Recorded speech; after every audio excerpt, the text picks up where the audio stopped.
legit sounding now. Oh, a little better. What up, everybody? I thought I was talking to you guys, but I wasn't. I tried to update my computer, and when you restart your computer, it does not work with the mic, apparently. But I got that set up. We got this set up. We're going to go box score, and here we are. All right. Josh Allen in the shotgun, takes a snap, play action, pumping again, has time though. Now we're going to throw it to the flat side on the right side, and Singletary drops the football, and that'll bring up 2nd down and 10 for the Bills. I thought I got there just in time to start the game, but my mic was muted, so that didn't help out too bad. What up, everybody in the chat? All right, we are here. I need motivation to down this protein shake. Help. Do it. Just like in... Do it. We're here in New England. That's how they do it. Do it. Hey, I said do it. Here it takes a snap, play action. Allen steps up in the pocket, throwing it to the right side downfield. It'll be caught by Stephon Diggs across midfield up to about the 47-yard line. Nice throw by Josh Allen.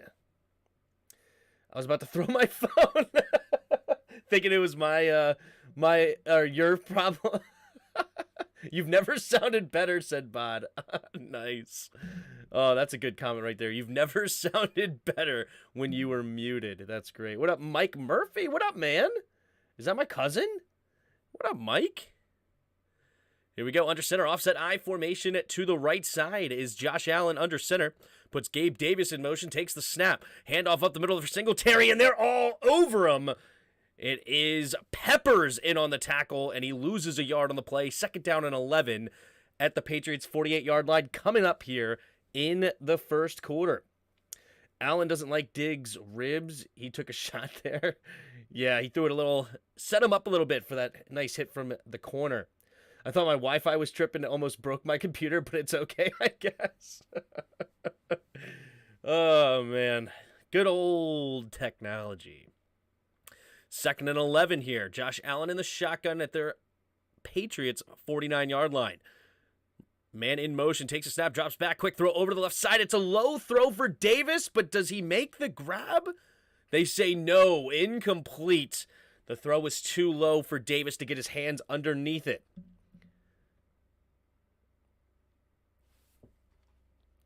I also don't hear this. Let's turn that up a little bit. There we go. So 3rd and 11 coming up here for the Patriots. The ground caught it. He just recovered the fumble. True. Fair. All right, Matthew Judon ready to pin his ears back and try to get after that big man named Josh Allen. Here we go. 3 receivers to the left. Allen in the shotgun takes a snap.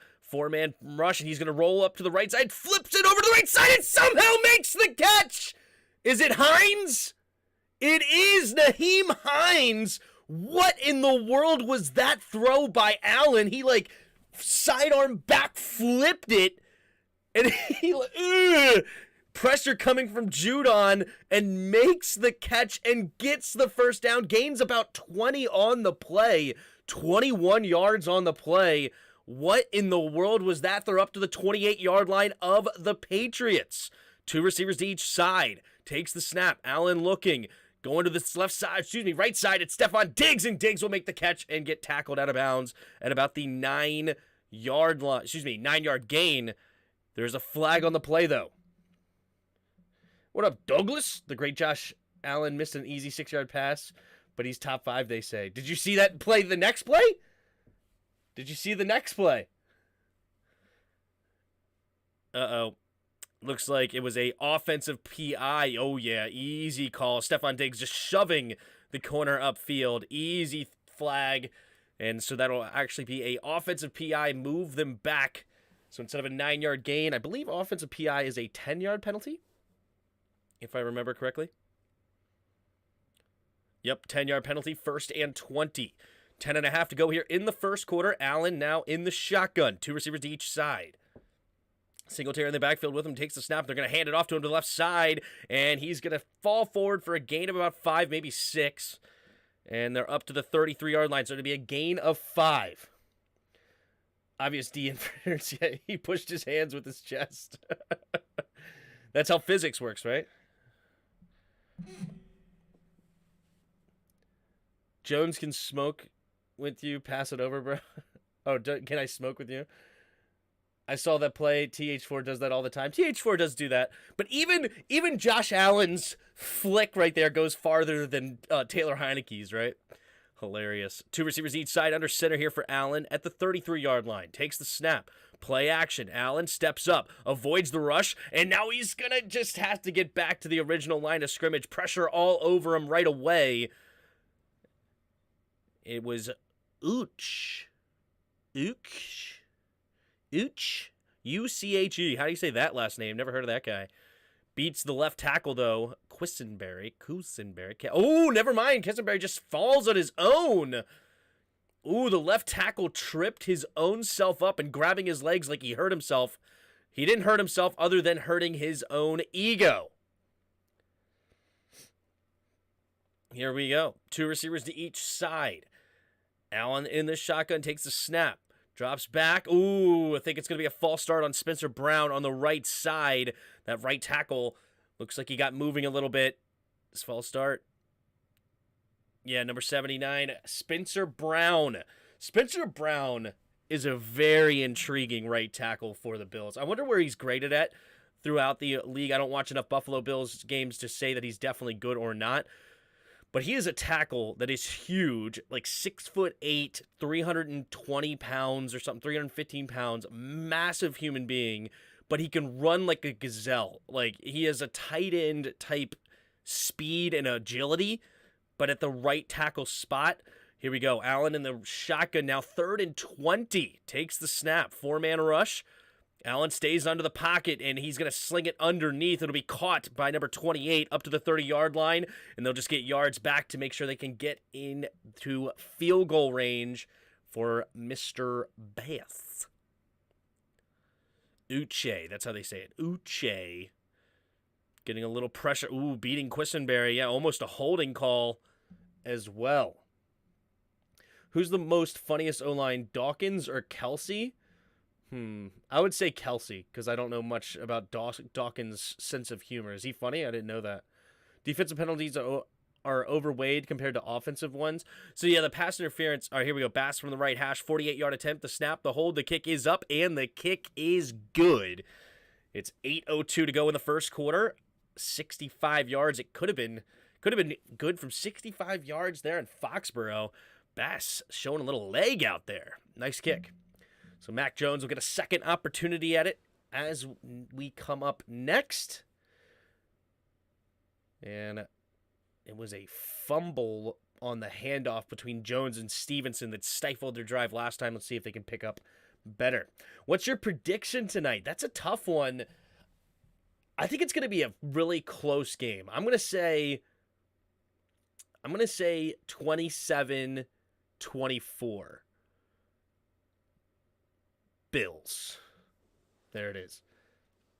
We're going to the World Cup, baby. Yeah, USA did qualify for the round of 16, I guess is what they call it. They got past the group stage. And one of the apps, I think it was DraftKings, gave me a sweat-free bet on the USA, so I took it. I think it was for $25 or something. Why not?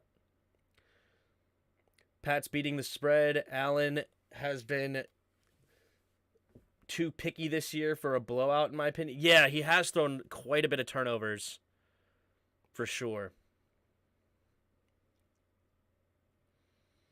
Especially the last 6 weeks or so. It's way too many in the last 6 weeks. What is he up to now? He has 11 interceptions on the season. And in the last couple of weeks, yeah, he had 1 against Detroit, 2 against Minnesota, 2 against the Jets, 2 against Green Bay. So in the last 5 games, he's had 7 interceptions.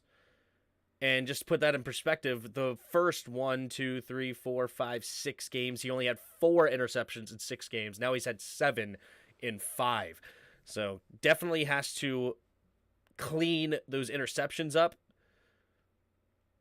But he's still an incredible player.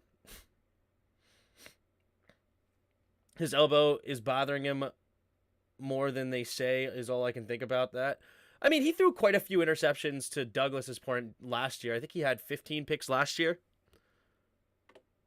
In 2021, yeah, he had 36 touchdowns, but 15 interceptions, and then 10 before that. But I still think he's a top 5 quarterback because of everything he can do. But it is what it is. We disagree on that for sure, Douglas. We definitely disagree on that. But he's definitely slipped up as of late. So it is what it is. Once Dan sells to the team, we'll be dancing in the streets and definitely, Commando. Definitely. Should be exciting. All right, here we go. So Quessenberry, ooh, he's going to get his ankle taped up on the left side. So he is acting like he hurt his left leg. He wants that built-in excuse of why he tripped himself up.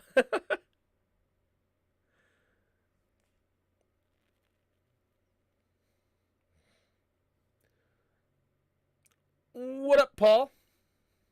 34-27 Bills or Bill Belichick? Which Bill are you talking about? All right, the kick is a touchback from the Bills. So the 25-yard line is where Mac Jones and the offense will start this next drive. Parade with floats depicting office harassment. What? Oh, that's the celebration for Dan Snyder. Yeah, I see what you're saying. Oh, yeah, we'll be dancing for sure, especially after this winning season. Yeah, Giants have been talking spicy lately. Yeah, the Giants fans are definitely hyping themselves up, so good for them.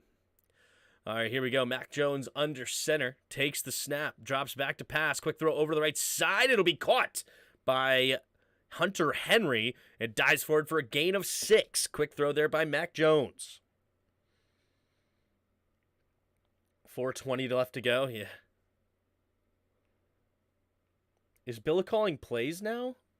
Offensively, I don't think so. He's usually a defensive-minded head coach, but did he take over offensive play calling duties? I would think not.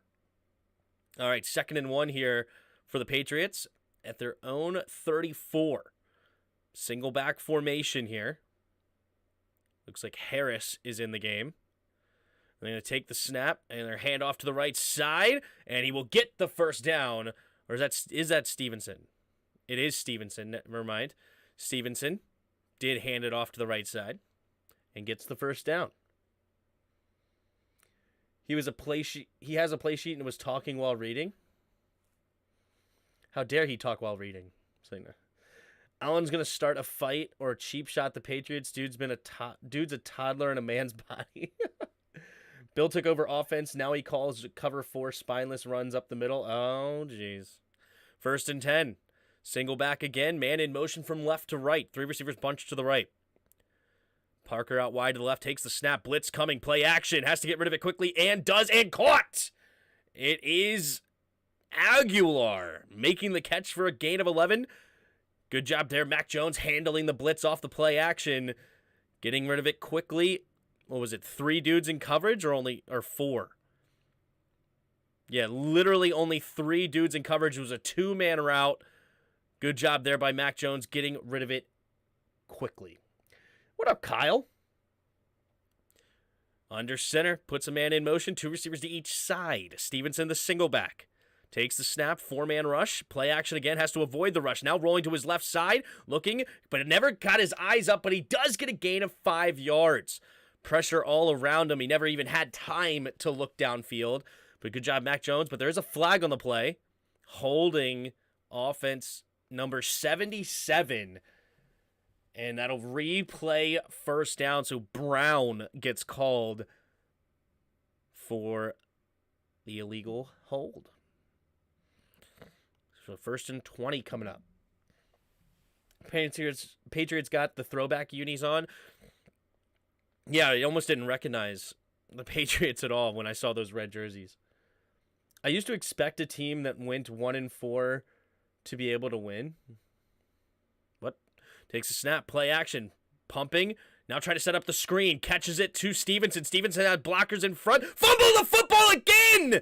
But Aguilar hops on it, and it's corralled by the Patriots. 5.5 to go in the first quarter, but Ramondre Stevenson with his 2nd fumble on the day. This one comes out in open space as he got hit by two Buffalo Bill defenders at the same time. It looks like Hughes knocked it out. All right, 2nd and 4. He remains in the football game, though. 5 minutes to go here in the first quarter. Mac Jones in the shotgun on 2nd and 4. Takes the snap, play action, quick throw over to the left side. It'll be caught by number 25, and he's got speed! Look at him go down the left side! Who is this? And he's going to get into the end zone! Jones! Holy smokes! He looks like Tyreek Hill kind of speed. He put on the turbo jets and just dusted the entire Buffalo defense down the left sideline. Whoa! Jeez Louise, he took that screen and just went to the house. He made Jordan Poyer look like he was standing still. Who is this? M. Jones. Marcus Jones. There's the kick, and the kick is good. Who is this guy? He was a 3rd-round pick this year for the Patriots, and I can see why. He's only 5'8", 175 pounds. What in the world was this guy's 40 time? Marcus Jones 40 time. I bet this will be one of the most Google. He ran a 4.28. Yeah, he looked like he ran a 4.28. Oh my gosh. Woo! Yeah, that was crazy. Yeah, he was. Yeah, what in the track meet was that? Yeah, he hit that edge and just. It didn't matter if Poyer took a good angle or not. He was beating him down the sideline, and 4.28 speed was on full display for the Patriots. Sheesh! What's happening with Buffalo? 4.28 is what just happened with Buffalo. I mean, whew, that was a good screen pass, and Jones just took off. I've never heard of Marcus Jones ever.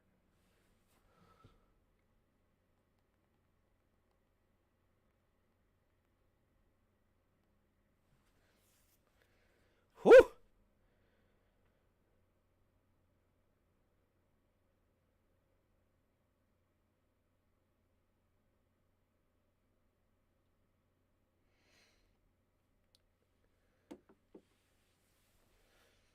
What up, Scotty? Let's go, Pats. What's up, bro?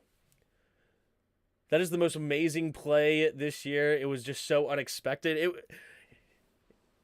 It was definitely a display of speed. Let's be honest. It's not even the most amazing play in a Buffalo game, let alone this whole year. That Justin Jefferson catch against Buffalo was pretty insane. But it still was I agree, very unexpected, and Jones just... He hit another gear, as they say. 0 to 100 quickly. That's why you shouldn't bet. You need to know everything, Tim. Well, I didn't bet on the winner of this game, so we're good. I bet the over, so I'll take it. You knew about Marcus Jones there, skin them alive? Good for you. Marcus Jones has been a beast for us this season. Good for him. I didn't notice him much in the Vikings game on Thanksgiving. And have we watched another Patriots game? Did he have anything going on in the Patriots game?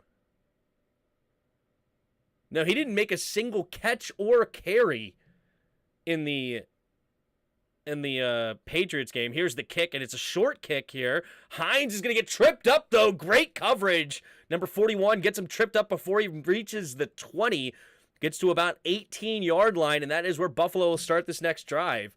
So, yeah, he didn't play in the Minnesota game, it looks like, and didn't do anything. Remember the punt return, Tim? Ooh, the punt return. Did he have a big punt return?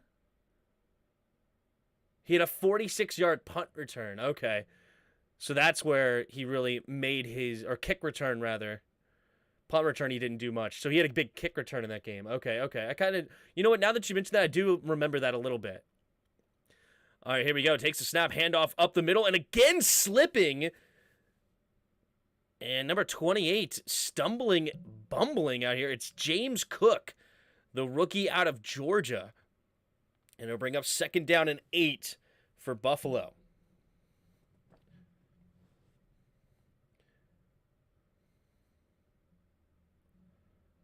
Oh, he returned the punt in Zach Wilson's last game. Oh, the punt return against the Jets. I didn't see that. I heard about it, but I never actually went back and watched it. That was Marcus Jones. Okay, makes sense.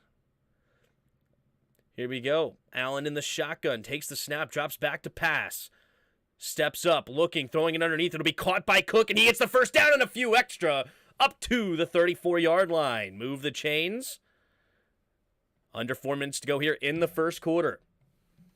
He beat the Jets on the punt return, the game that was 3-3 and won the game. I heard all about that. Yeah, the Zach Wilson didn't let his team down when he only scored 3 points, and they ended up winning on the punt return. I just didn't know who the guy that was returning the punt, and clearly now I do. Marcus Jones, and he showed why he has that game-breaking speed. Allen under center. Takes the snap, play action. Allen, pressure immediately, has to get rid of it, and drops a wide open catch in the flat. He just alligator armed it, letting it go into his chest and just bounce right off of him, and it's incomplete, 2nd and 10.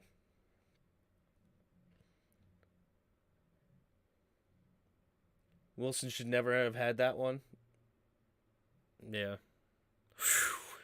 Josh Allen took a smack on that one. Good night. It was a clean hit, no penalty, but Duggar definitely laid into him on that hit. Been trying to get Jones on my roster just to realize he is a corner. Here we go. Takes the snap, handoff to the left side. Cook is going to only get a yard on this one. Not much moving on that one. 3rd and 9 now coming up for Buffalo. My wins are legendary. Did you pick the Patriots today?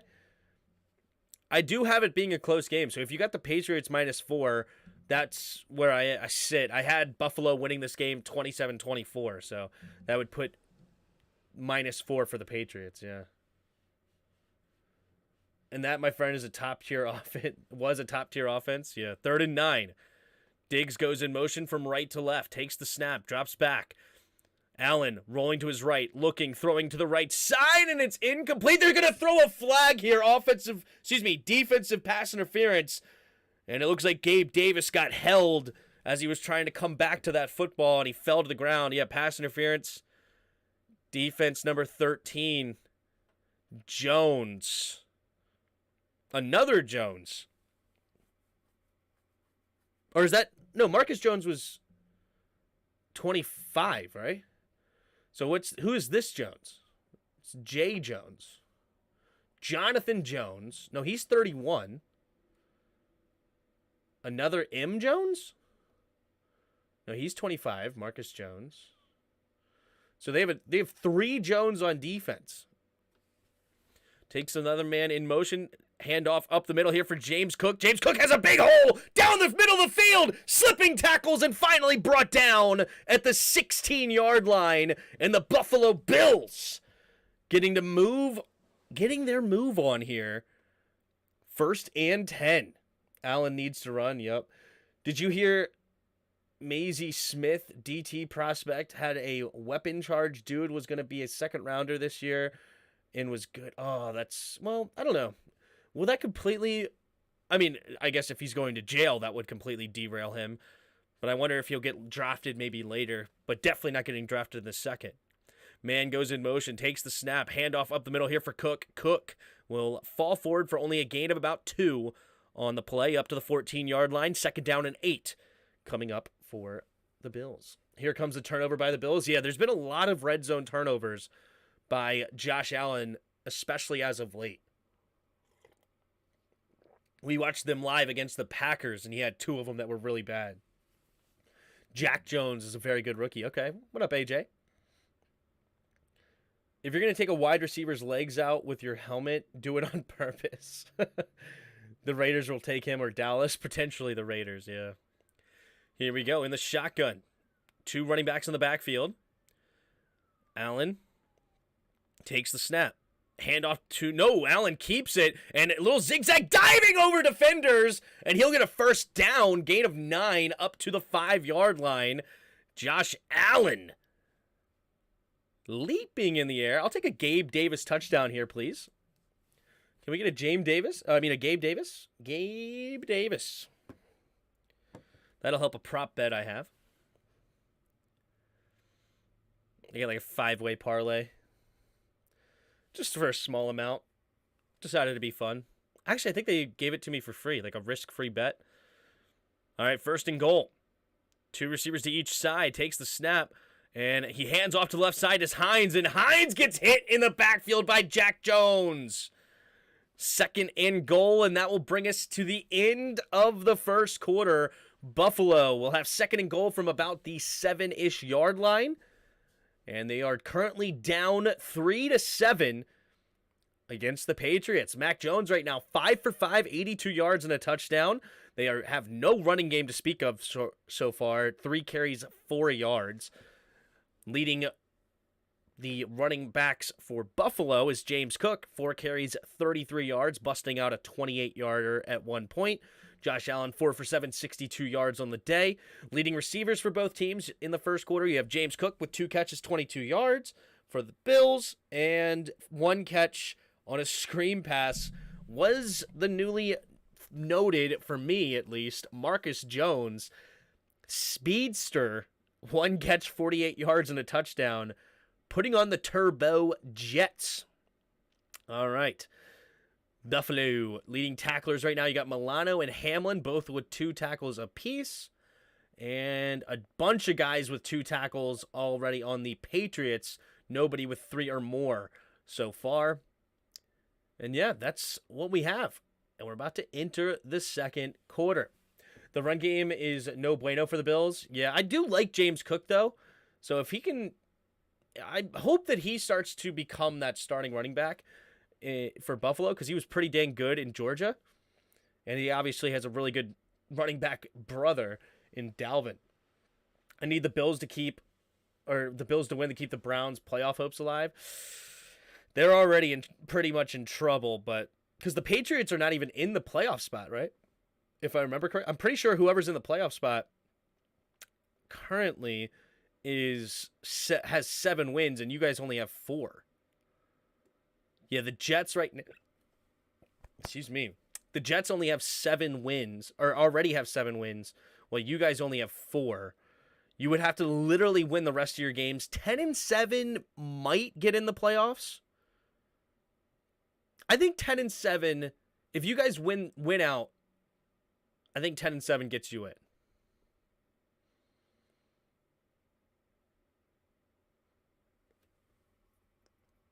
Depends on tiebreakers and stuff, though.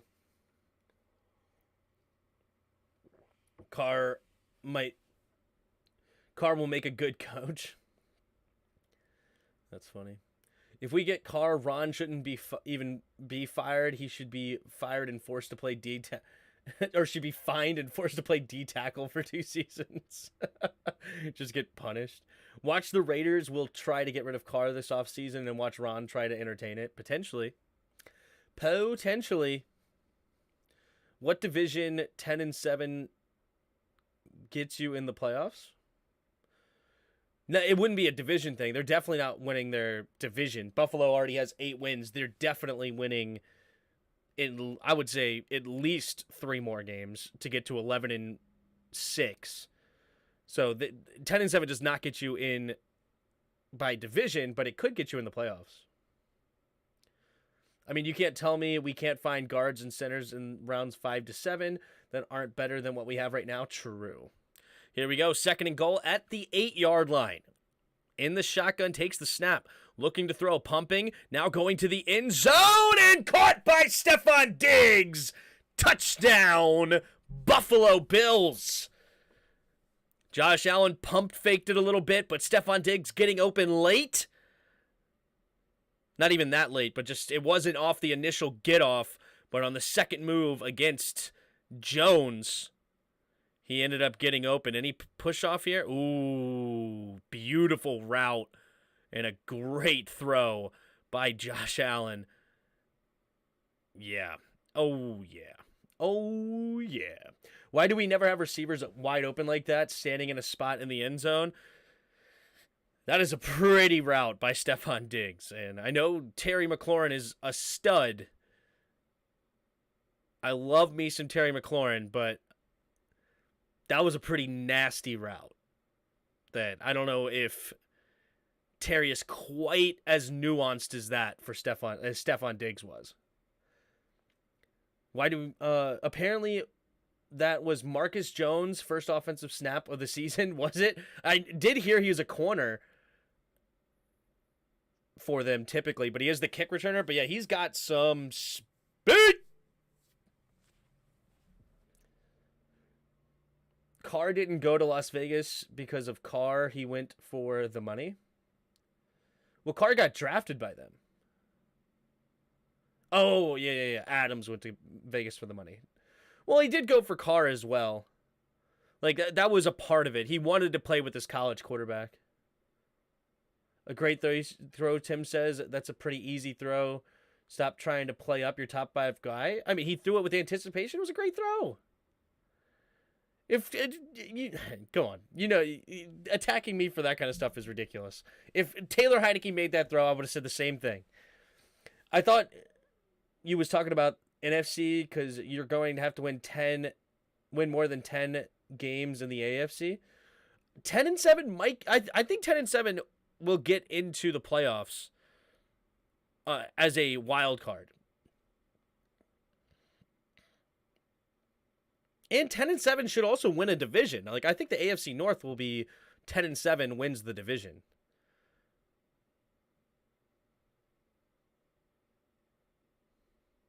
Because the Ravens and the Bengals both have pretty tough schedules. I mean, one of them may sneak to 11-6, depending if the Bengals can like upset the Bills or the Chiefs. But I would say more likely than not they end up 10-7. 10-7 only works in AFC with tiebreakers unless you win the division. Most likely, Brandon. It probably will be a tiebreaker if with teams at 10-7. But I think there will be a 10-7 team in the AFC, whether it be tiebreakers or not. Commanders' 3-game losing streak incoming. Ooh, some pessimism. With the Jets, Bills, Miami, and the Bengals, 10-7 probably won't do it. I don't know about that. But here we go. 1st and 10. Mac Jones under center. Single back formation. Takes the snap. Handoff up the middle. And he gets plastered right around the line of scrimmage. Damian Harris.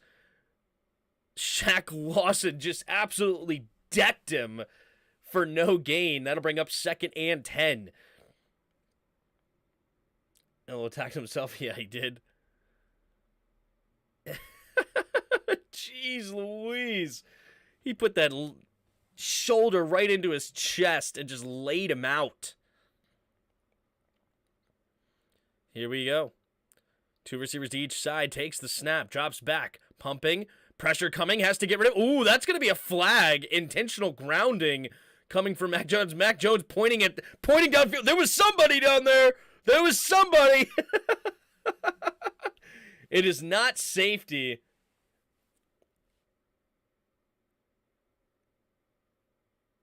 Are they going to call holding and not intentional grounding here? Oh, is it going to be a safety with holding in the end zone? If the holding was in the end zone, this is going to be a safety. Let's see what he says. 2 fouls on the play. Holding. Number 69. Penalty decline. Intentional grounding. Sid. Also in the beginning play. Lost it down at the 1-yard line. All right, that was a mouthful, but all right, let's explain. So basically there was 2 calls on that play. One on Cole Strange was a holding, but it's not it was in the field of play, not in the end zone. So they are going to decline that one because that would be half a distance to the goal. And then Mac Jones, intentional grounding at the 1 yard line, which on the replay, he is outside the end zone. In order for a play to be a safety, his entire body in the football would have to be in the end zone in order for that to be the call. So it's going to be 3rd and 18 at the 1 yard line, under center. Takes the snap. Ramondre Stevenson will just try to get them something here. And he gets into the second level, makes a guy miss. And he dang near got the first down. And now it's 4th and 1. And they still may have to make a decision to punt here since they're so backed up in their own territory. But great job there by Stevenson to give his punter plenty of room to get this ball out. Now there's really no concern as far as a short punt. Whatever water spilled on Commanders fans at FedEx Field also ran through some... Oh, geez. Direct snap it. We'll see. Here we go. Pallardy to punt it away. Pallardy. All right. We have... What in the world? Was that a delay of game? Delay of game! What in the world was that? Why? They were standing there for what seemed like forever. And so now that's a 5-yard penalty. It's still such a great run by Ramondre Stevenson that it didn't really matter. It's still not a dangerous punt, but it does matter in the scheme of field position. Oh, well, why are the Bills struggling? I mean, they're up 10-7. Here's a fair catch call at around the 44-yard line of their own by Hines. And that is where Josh Allen will start this next drive. And what happened to them in the scoring was a guy named Marcus Jones. That's the whole reason why the Bills have given up a touchdown. Marcus Jones and not Mac Jones, not McCorkle, but no, Marcus Jones took one to the house on a screen pass, 1 catch, 48 yards, and a touchdown. Belichick, the best coach ever, can't get the punt off in 45 seconds? Yeah. If the Commanders made it to the Super Bowl, there will be 0 national coverage. I haven't seen anything in the national media about game this week and its rival with 2 7-win teams. Yeah, because the Giants and the Commanders are not 2 teams people believe in. They're kind of fake 7-win teams in a lot of people's eyes.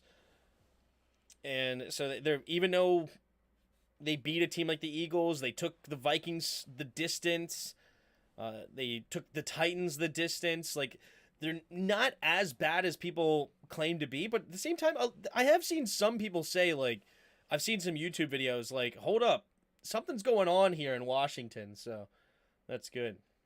Yeah, but I thought the Bills would blow them out. Well, there's still plenty of time. It's only 13-13 in the second quarter. They've punted once, I think, so far. No, they haven't even punted once. They got a field goal and a touchdown. So they've only had the ball twice. Is that true? Yeah. So they've scored on both drives they've gotten the football. Can't ask for much more than that, right? Tim, what is your favorite action movie and why is it Kung Fu Panda? Because of the crane. The crane kick. That's why it is Kung Fu Panda. And Jack Black, of course. And I just go to sleep fantasizing that I am the Kung Fu Panda. That's why I've gained weight on purpose, to become a more heavy-set karate master. It's been really important to me. And I'm glad you knew that without me ever saying it. It actually really has touched my soul, Pig. I appreciate that. Tim, you still have yet to watch Back at the Barnyard? Yeah, I have not watched any Back at the Barnyard. No, his favorite action movie is the Kentucky Fried Movie. Never seen it. And I am really just pretending. I've seen it. I watch it every night, but I've never seen that movie.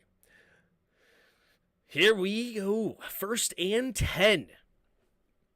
Now, the Bills have the football at their own 44, takes the snap out of the shotgun. Four-man rush, steps up into the pocket, going deep, has a step, and he misses it. And Gabe Davis never really located the football, and it wasn't the best throw of Allen's career either. He may have had a chance at it if he ever really located the football, but if he hit him in stride, that could have been a touchdown to Gabe Davis on a double move. And Gabe Davis, I think it was just thrown out of bounds there. Yeah, it was not the best throw there for Josh Allen here. 2nd and 10, 13:07 to go in the second quarter.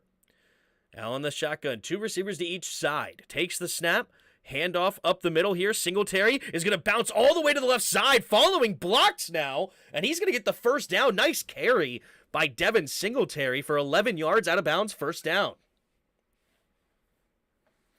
Upon replay, Bot, I think it was actually not catchable. I think it was too far out of bounds. My initial thought may have been it was catchable if Gabe could locate it, but it was actually just too high and out of bounds. Rio and Copizzle going at it all on Saturday. Yeah, I saw Copizzle's video. That's pretty intense. Oh, yeah, poll time. Good point. Here we go. Oh, that's a funny one. Would Poe or Streck win?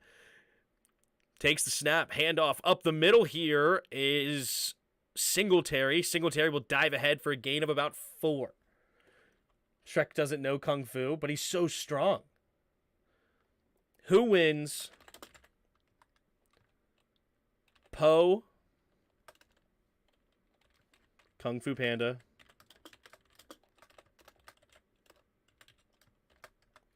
or Shrek?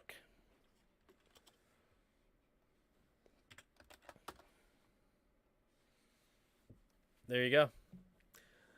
Let the people speak. Allen in the shotgun takes the snap, handoff to the middle, and James Cook will only get a gain of about 2. Nice tackle there by the linebacker Bentley, I believe his name is. It is. Bentley makes the tackle for a gain of 2. 3rd down and about 3 coming up.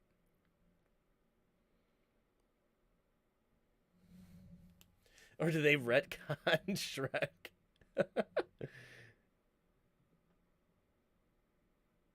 Here we go. Allen in the shotgun.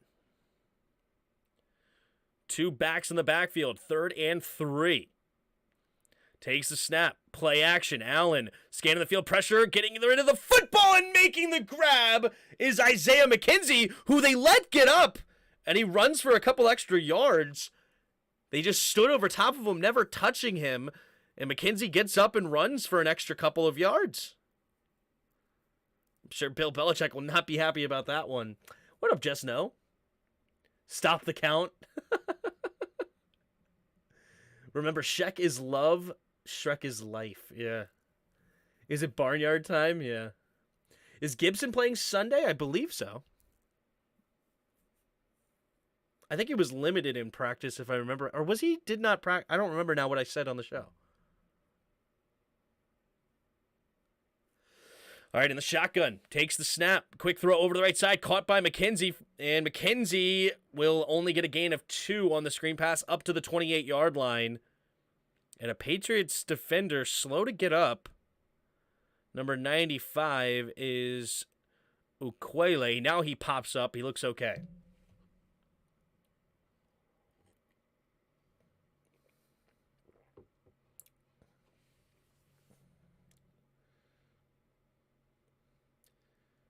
Gibson did not practice today. Ooh, okay, so he's been back-to-back days, so maybe he won't. Jonathan Williams did come in and run hard in his replacement. Takes the snap here. Handoff up the middle for Cook. Cook hits the hole quickly and gets a nice gain of 6, setting up 3rd and short for the Bills. They are in field goal range already. They are up to about the 17-ish yard line. It'll be 3rd down and 2. Tim, do you agree with Jarris that we should still get a true free safety, but still use Forrest as an all-around gadget player on defense? I don't think free safety is a huge primary need at the moment. Is Derek Forrest great, I think that's a bit overstating it. Here we go, 3rd and 1. Takes the snap, handoff up the middle here, and they will get the first down. And they were only at the 21-yard line, not the 17, so they get to the 19-yard line on that and move the chains. I don't think that that's the most pressing need on this team, free safety, as we sit. And we'll see if Percy Butler can also become something, right?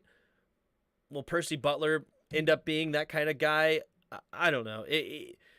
I know he doesn't like to give Derek Forrest any credit, but it is what it is.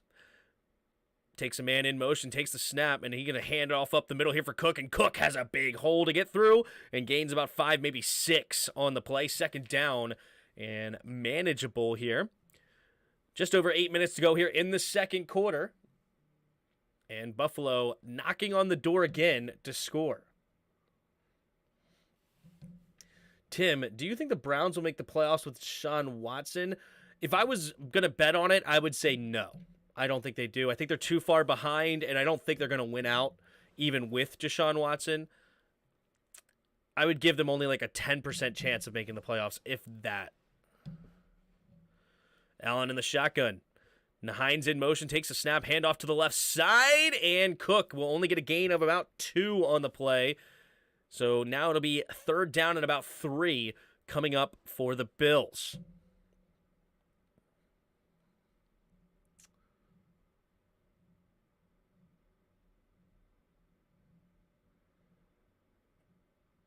They're going to move Davis to middle linebacker permanently beginning next year, if not now. Yeah, I'm not a huge fan of that, honestly. Allen in the shotgun. 3rd and 3 at the 12-yard line. McKenzie in motion from left to right. 3 receivers bunch to the right now. Takes a snap, looks to the right, quick throw over it, and he gets McKenzie for the first down. Gain of 4 up to the 8-yard line, and it'll be 1st and goal, Buffalo. Riley Reed's back wanting to collab. Oh, geez. Oh, geez. Move on to the next one. Sorry, my schedule's full. I am not a fan of Davis at Jamin Davis at middle linebacker. I prefer him outside where he doesn't have to think as much and get other people in line. Just use that athleticism, use his instincts. Takes a snap, handoff to the left side is Hines. Hines try to cut it back into the middle, and he will get back to the line of scrimmage. Luckily, Matthew Judon on the tackle. So it was a good job there by Hines to not lose any yards. He had 2 Patriots defenders ready to tackle him.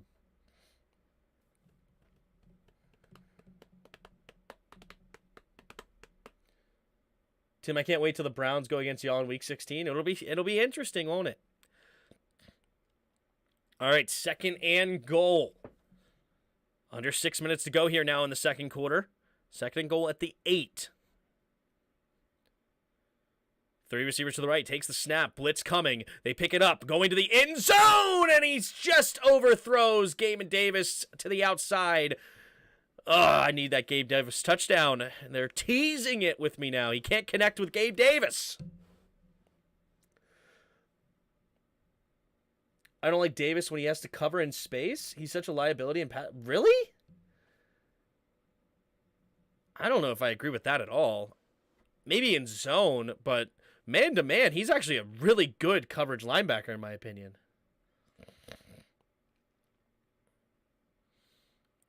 Here we go. Knox goes in motion from left to right. 3 receivers to the right. Allen in the shotgun. Takes the snap. Rolling to his right. Scanning the field. Pumping. Has pressure, stiff arms a man, now goes to the end zone! Caught! Touchdown! Wait a minute.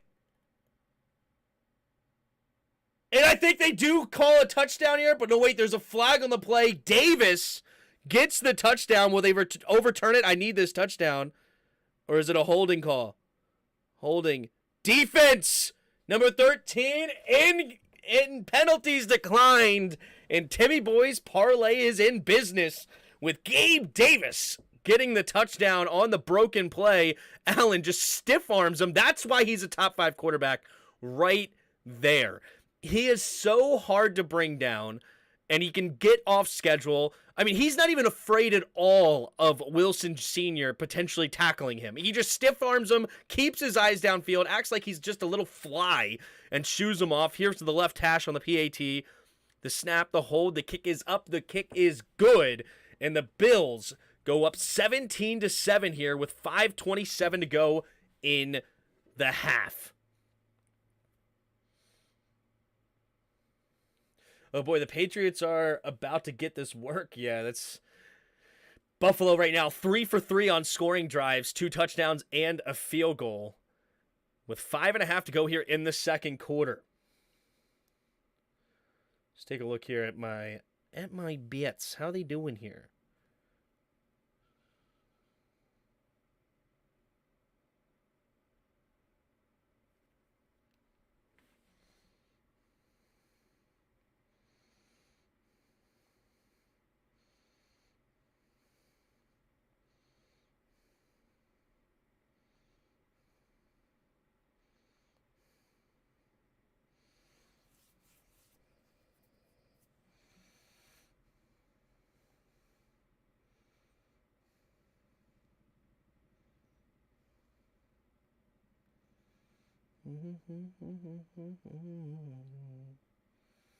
Wow, I bet a one over under in a basketball game, 139.5, and they scored 139.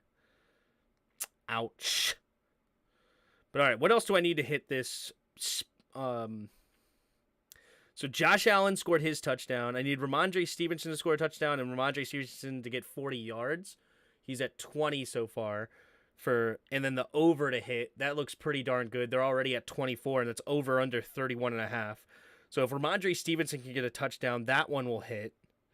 And the other one is Josh Allen to get 25 yards rushing. He's at 8. Allen to get 200 yards passing. He's at 92. Diggs to get 60 yards receiving. He's at 27. And Stevenson to get 25 yards. Ooh, receiving. Oh, they snuck it in there on me. I thought that was rushing. Oh, no. Stevenson has to get 25 yards receiving. He's at 7. Maybe he can, I don't know. That's going to be... All right, I need Stevenson to score a touchdown so I can win that. Maybe a receiving touchdown? That'd be nice. Tim, what's your opinion on Mike White? He's meh at best.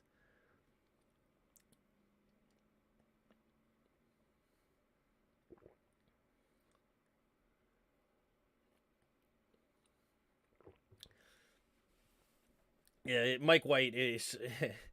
He did the same thing a couple of years ago when he came out the gates, or last year rather, against the Bengals. Crushed the Bengals and then absolutely stunk it up after that. Bears are a very scary animal. Stevenson has been getting a lot of yards receiving the last several weeks. Okay, well, I hope he gets another big day receiving.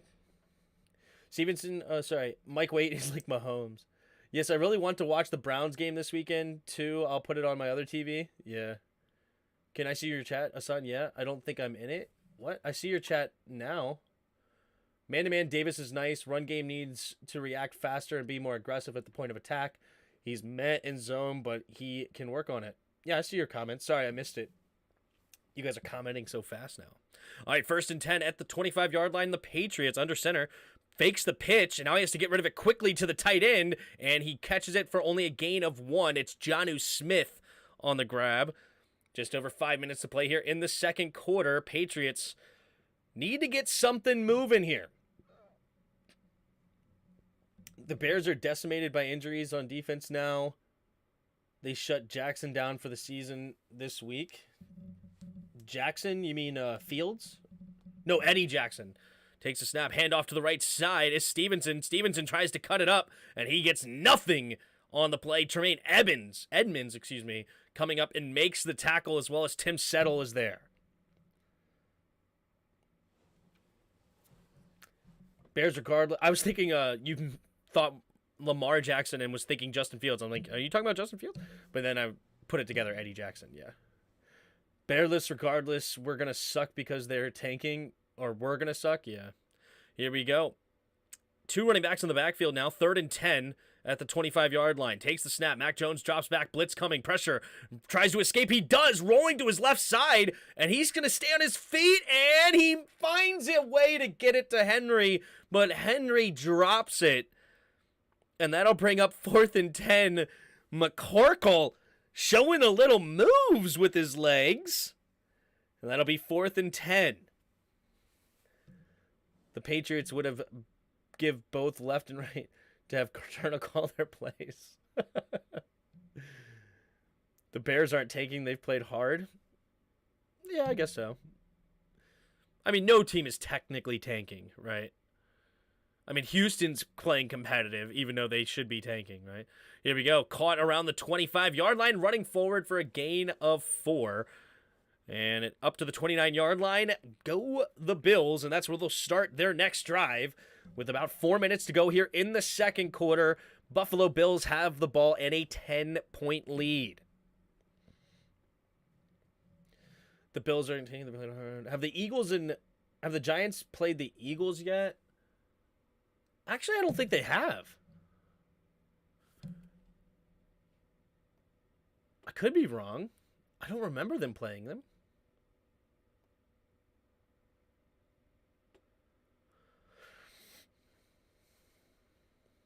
They have the Eagles next week, and yeah, the Eagles the final game of the season. So yeah, they have not played the Eagles yet. They played the Cowboys twice now. They lost to them twice as well. So they have 3 NFC East opponents in the next 3 weeks. The Vikings, the Colts, and then the Eagles again. So they have a tough schedule, do the Giants. A very tough schedule. Actually, I think my dad said they have the toughest schedule based on record. Yeah, because they have the 10-1 Eagles, the 9-2 Vikings, 7-5 Commanders twice. The Colts are, 4-6-1? And then, so they're their only quote-unquote bad opponent based on record. And then they have, the 10-1 Eagles. So yeah, they have the hardest schedule remaining to the Giants. I'm glad we got the Eagles out of the way with the 1-1 record. That's nice. I have bets on the Giants to win less than 2.5 divisional games and the Giants to finish last in the NFC East. Well, lucky for you, Washington's making that a potential. Because at one point, that looked like highly unlikely. I have a buddy, KP, who put, for some reason, like a long time ago, the Giants are going to win 10 games. And they're already at 7, but looking at that schedule, unless they sweep Washington, they could sweep Washington and get back on track and then beat the Colts and get there to 10. But if they split with Washington, it's going to be hard for them to get to 10 wins. The girl cow is tough. What? Talking about Barnyard again? Tim, if the Texans draft a QB, would you trade for Mills because you like him coming out of the draft? Would I trade for Mills? I mean, like a 6th round pick kind of trade? That's fine. Like a 6th round pick? I would trade for Mills for a 6th rounder. But, like, I mean, am I trading like a 3rd round pick for him? Absolutely not. But I did like him coming out of a draft for a team like we have here in Washington. And basically a guy that's more of a game manager type. But he's not my ideal quarterback by any means. Here we go. Takes a snap. Play action. Steps up. Allen looking. Going to the right side. And nearly throws an interception. They drop it. And that would have been Allen's standard interception these days. That was just a horrible throw by Josh Allen. That was a weird double covered. Not even close. That was an ugly throw. Stephanie Mills or Quaker Mills. Trade for Mills, no. Yeah, as I said, like a late round pick I would trade for Mills, maybe. But not ideal. You know what, though? If I would trade a 6 instead of drafting a quarterback. Here we go. Allen going up the middle, and we'll get a gain of 1. I would actually be quite pleased with Heineke, Sam Howell, and Davis Mills as our 3 quarterbacks going into next year competing, and then hoping Sam Mills wins out. That would be really cool. I want to draft a guard with at least our 3rd round pick, if not our 2nd this year. Or draft a tackle in the first round, kick Cosme inside to guard, and then we still have Leno at left tackle. Here we go. 3rd and 8 here for the Bills. 3 receivers to the right. Takes the snap, drops back to throw. Allen looking, has plenty of time, pumping, now has to roll to his right. Still scanning the field, pumping, going deep. Giving Diggs a chance, and he was super covered. And it falls to the ground harmlessly between 3 people. Dangerous throw. And honestly, I don't hate the decision there because even if it's intercepted, it almost is treated like a punt at that point. Yeah. Yeah, so I think that was actually a really good throw there by Allen. Worst case scenario, it's intercepted and it's treated as a punt.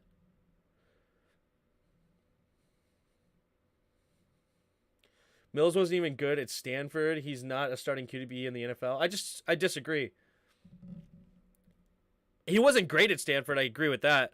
But when I watched the film, I saw a guy that could make quick decisions. Here we go. Nice bounce for the Bills. It'll be downed at the 15-yard line on the punt, and that's where Patriots will start this next drive. But no, when I saw Davis Mills, I saw a guy that could be an Alex Smith-type quarterback. Nothing spectacular, but he's got good straight-line speed, right? So if he needs to, he can run in a pinch. He has no wiggle, though. No wiggle whatsoever. But he's got a decent arm, not a super strong arm like Allen. But to me, he comps to like an Alex Smith type quarterback. And Alex Smith is definitely an NFL caliber quarterback. He's got great size. I think he's 6'4" or 6'5", if I remember correctly. He can make all the throws that you need him to as far as the standard throws. Obviously, he's not making the Mahomes off his back foot, 60-yard, 10 yards behind the line of scrimmage, you know. But I thought on a good football team, like a well-coached football team with a lot of pieces around him, he's a quarterback that could be a good game manager in the NFL.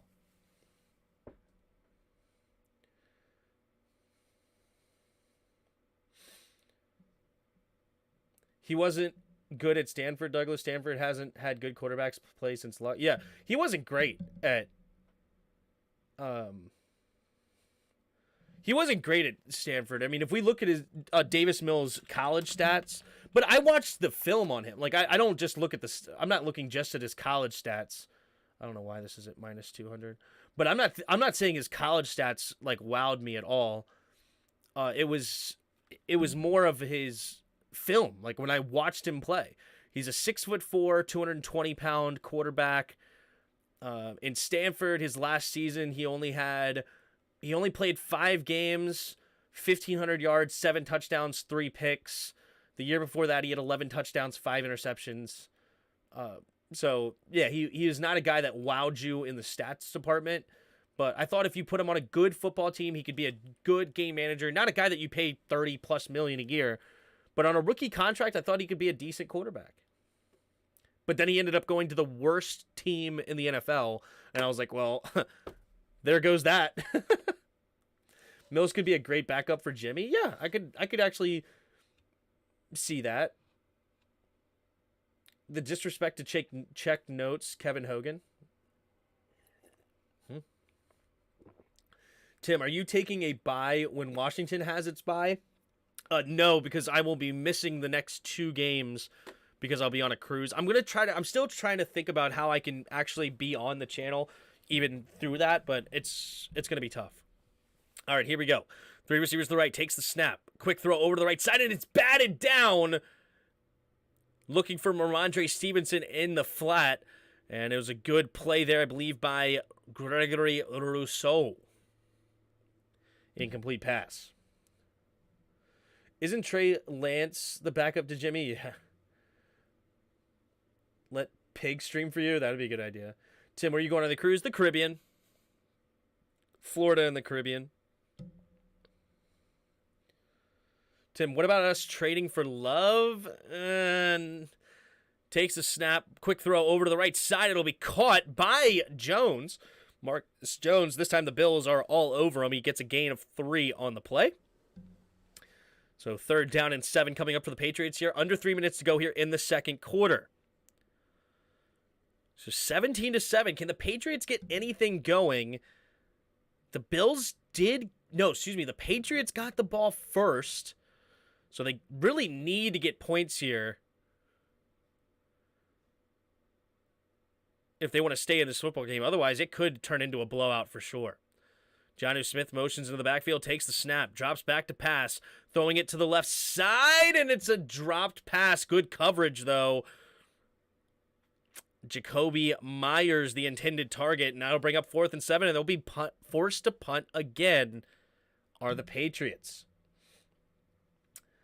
The reason I wouldn't trade for Love is because he doesn't have any more years on his rookie contract after this, right? I'm pretty sure he was drafted in 2019, so maybe he has one more year, and his contract's going to be more than a Davis Mills. And also, you would have to trade a lot for Jordan Love potentially. So it's a much different trade than Mills. Obviously, if they want to give him up for a 6th-round pick, I will take Jordan Love, just like Mills, and be more interested in Love than Mills because he has more upside potential. But I would not be super interested in trading like a 2nd-round pick for Love or something like that. None of these are upgrades over TH4. What's going on with these suggestions? Is TH4 retiring and going straight to Canton this year? Well, I'm hoping that Sam Howell actually earns the starting job. So if I traded for Davis Mills, it wouldn't be necessarily a guy that's taking the job of TH4. It would be a potential backup guy that could compete for a starting job, potentially. You know, like, he's had some decent games in the NFL on a bad team. Houston is a very bad football team. And he didn't play great this year, but he's played better in the past. In the last season, he had some decent games. Here we go in the shotgun. Takes the snap, drops back to pass, looking, throwing it underneath. It'll be caught by Stevenson. No, excuse me, Cook. I'm on the wrong team. Cook makes the catch for a gain of 7. It'll be 2nd and 3, and that will be the 2-minute warning here in New England. Buffalo trying to add to their lead before half and really put their foot on the neck of the Patriots.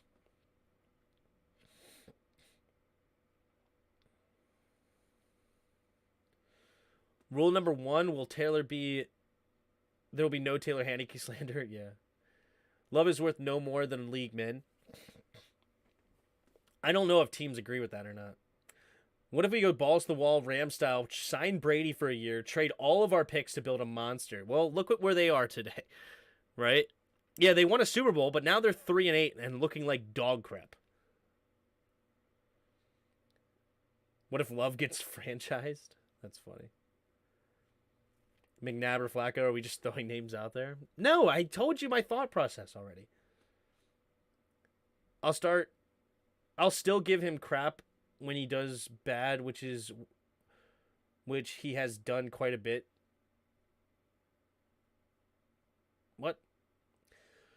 I love it when folks tackle themselves. Yeah. Rule 2, you must call Del Rio Del Taco or you are banned. All right. Oh my goodness. We have a 50-50 vote with 28. Who would win? Kung Fu Panda, Poe, or Shrek? It is 50-50 on the most important question of our lifetime. Wow.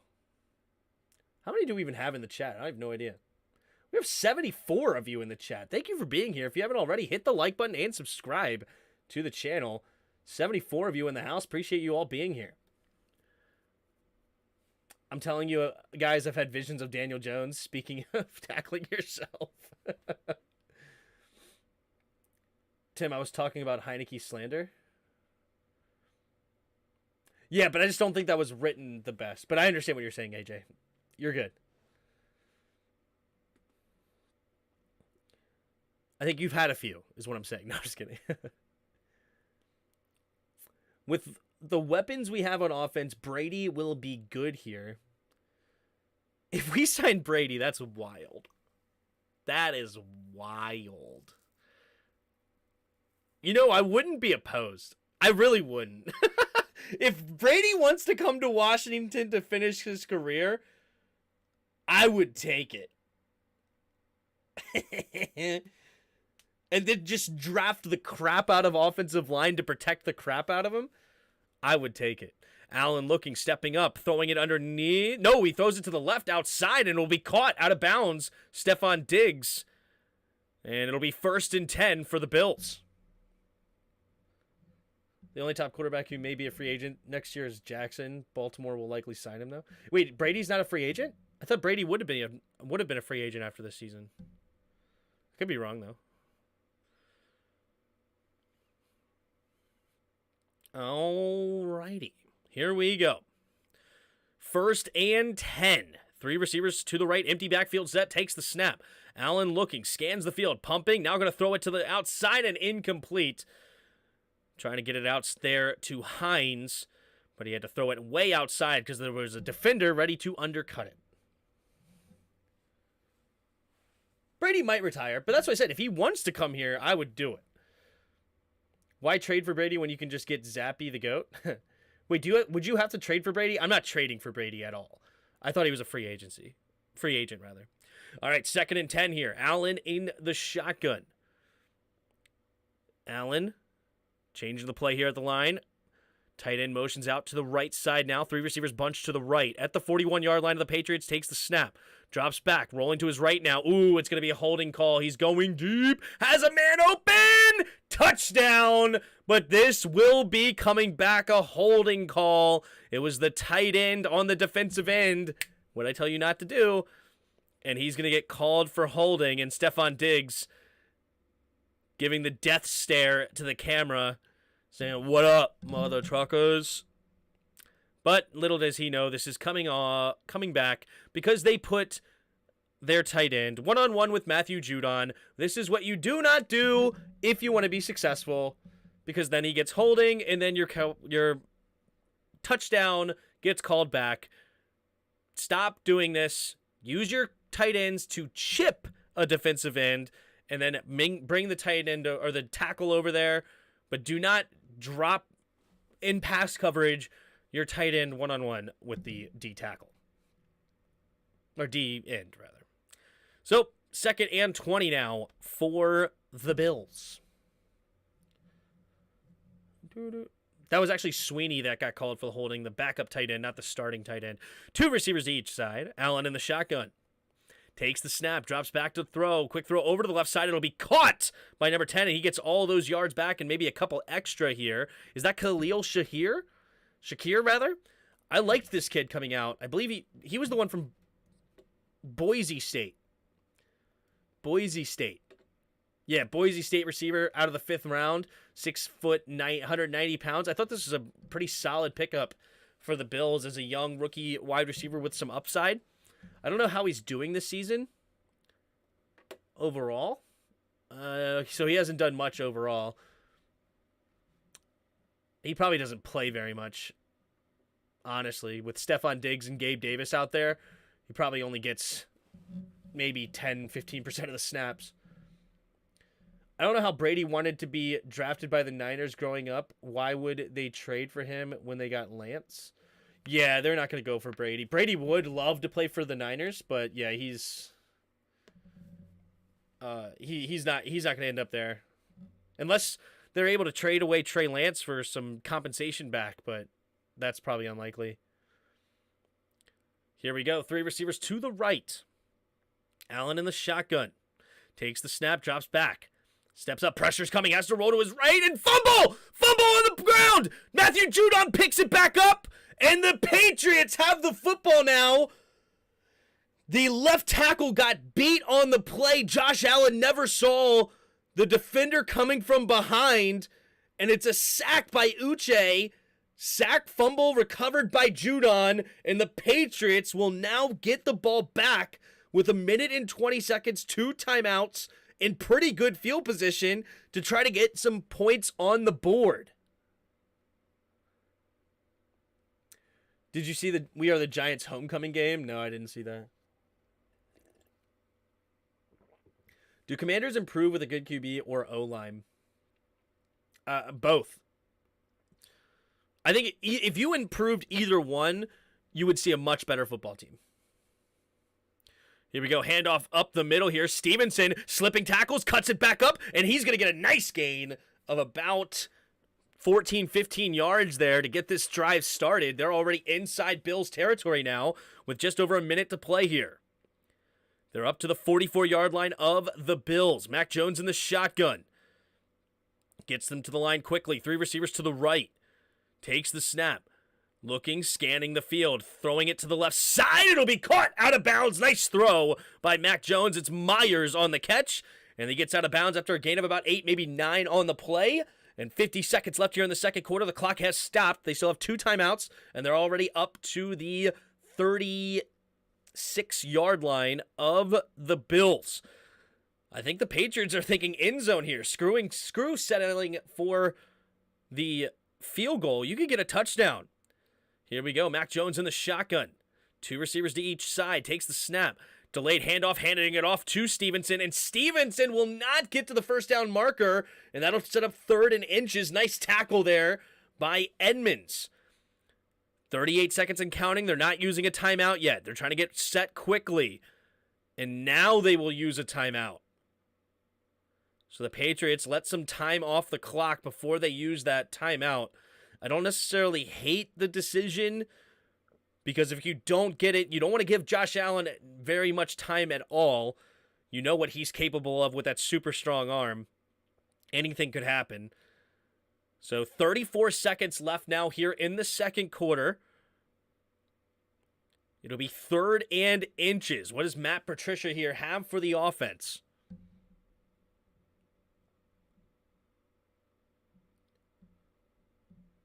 All right. McCorkle calling the play in the huddle. See if they can't get a first down moving. All right. 3 receivers bunched to the left. Single back formation here. A loaded box coming up for the Bills. Puts a man in motion. They're going to QB sneak it. They get it. First down, and they will use their final timeout now. No, they won't? Or what? Yes, the Patriots will use their final timeout. So now 32 seconds. They've already used both their timeouts now. I don't really like the play calls of running the football here with this much time left, because you did have to waste your timeouts now. Oh my gosh, Quessenberry is struggling. They need a new left tackle. Is Deion Dawkins, is he hurt?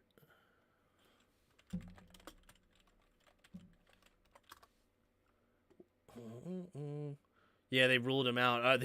They need Dawkins back bad, because Quessenberry is terrible.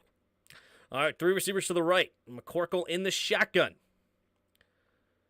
Takes the snap. 4-man rush. Looking left, throwing it deep, and it'll be caught. Climbing the ladders, Devontae Parker, and it's caught out of bounds. No, they say incomplete. Oh, I thought he got in. So it'll be 2nd and 10. Tre'Davious White on the coverage. Does he not get his right foot? It does go out of bounds. Not aware of his surroundings. He should have been able to get his feet in bounds considering where he was, but he did get his right foot out of bounds. Not a very good play there by Devontae Parker. 2nd and 10 now for the Patriots. 2 receivers each side. Takes the snap. Quick throw over to the left side, and this will be a catch for only a gain of about 3. He does get out of bounds. So they're up to the 25-ish yard line. 22 seconds left here in the second quarter. What if Brady buys the team and decides to play while he owns it? That'd be funny. So, Tim, how long are you leaving me with my thoughts on this cruise? Well, it'll be about 8 days. But don't rule me out yet, all right? Don't rule me out yet. We ain't dead yet for those 2 weeks. Here we go. 3 receivers to the right. Takes the snap. Drops back to pass. Mack rolling to his right. Looking. Scanning the field. Throwing it out of bounds. He sees nobody open. Doesn't want the clock to continue. So it's 4th and 6. 15 seconds left. They will settle for a field goal here. Trying to take it into half, down 7 instead of 10. It was a great sack there by Uche, because they could have been down by 13 or 17. Instead, they'll only be down by 7. So a big turnover there by the Patriots defense. And here's Nick Folk, the 48-yard attempt here from the left hash. And the Bills will try to ice him a little early on the ice. So Bills will take their timeout. 15 seconds left here in the second quarter. When are you going on the cruise? I will be going on the cruise this 18th. The 18th. So I believe I'm missing the Giants second game and the Niners Christmas Eve game is what I'll be on the cruise. But I have something concocted in my head that may work. From the left hash here, we have the snap, the hold, the kick is up, and the kick is no good. It's short. It hits the crossbar. Nick Folk completely, I don't want to use the word, but he brought his purse to kick is all I'm going to say. Oh my goodness. It's only a 48-yard attempt and he hits the crossbar short and they miss the field goal. Oh my goodness. What is the wind on that? Come on, no one wants to be stressed out with football while on the road. I will be watching the game, whether I'll be calling it or not. 3 receivers to the left. Allen in the shotgun takes the snap, drops back. Allen steps up, looking, throwing it downfield, tipped up in the air, and it nearly is another interception. But it does hit the ground harmlessly. 2nd and 10 now with 4 seconds left. Let's see if they take a deep shot to the end zone. What? You will not be watching the game over on the cruise. The Skins game? I will be watching the game. How are you going to watch it? We're on a cruise ship. I don't care. I watched it last time I was on the cruise ship, too. Against the Eagles. You better see if there's any excursions going on. I don't care. I'm watching the game. Smooth. Smooth.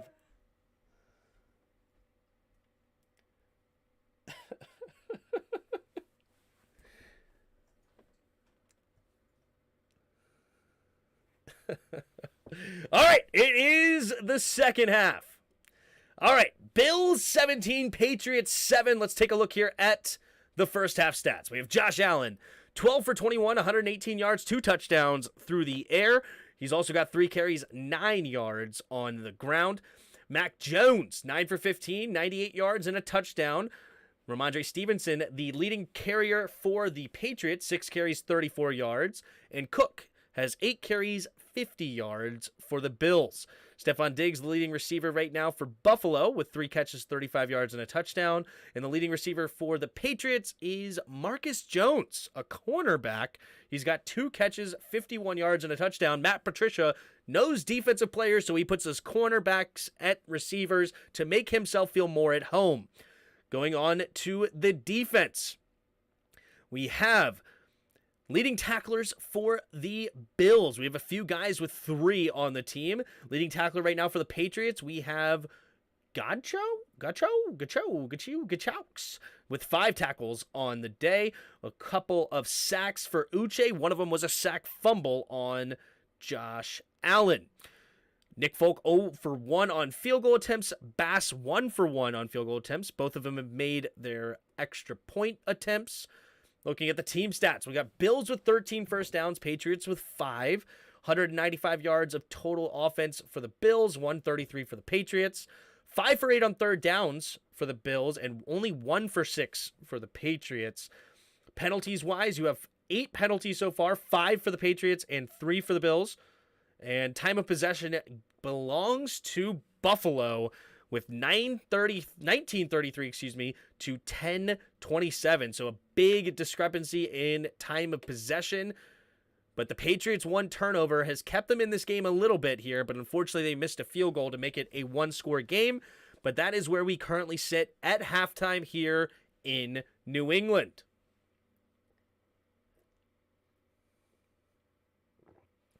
I hope your wife draws you like how Jack drew Rose in Titanic. All right, 37 votes. Ooh, Shrek just edges out the vote, 51-49. That was a pretty good vote there, Pig. That came down to the wire. We're going to end that one. But that was a good one. 37 votes. We have 51 Shrek, 48 Poe. That's pretty funny. Tim, you will need this for your cruise. Snap your fingers at a serving boy and say, "Peel me another grape." Rigged election. I pulled the votes out from under my desk, you know. When Tim has to decide between family members and streaming device for a lifeboat on the Titanic, he chooses. Oh, that's good. Another vote. I am confident Tim would pick us over the women and children if the boat was sinking. Oh, that's funny. Let me go, but save my phone. Gotta save the viewers. Got to keep the stream alive. All right, let's play some Weddle, shall we? Let's play some Weddle. All right, I've happened to look at Bod. We're going to go to the Bs. We're going to pick somebody in the B. And we're going to go with Ben Mason. Ben Mason is who we're going with. Okay. So we're in the AFC North. Not on offense, though. Wait a minute. We are on offense because easy mode is all offense. But we have a tall player, so it's got to be a quarterback, I would guess.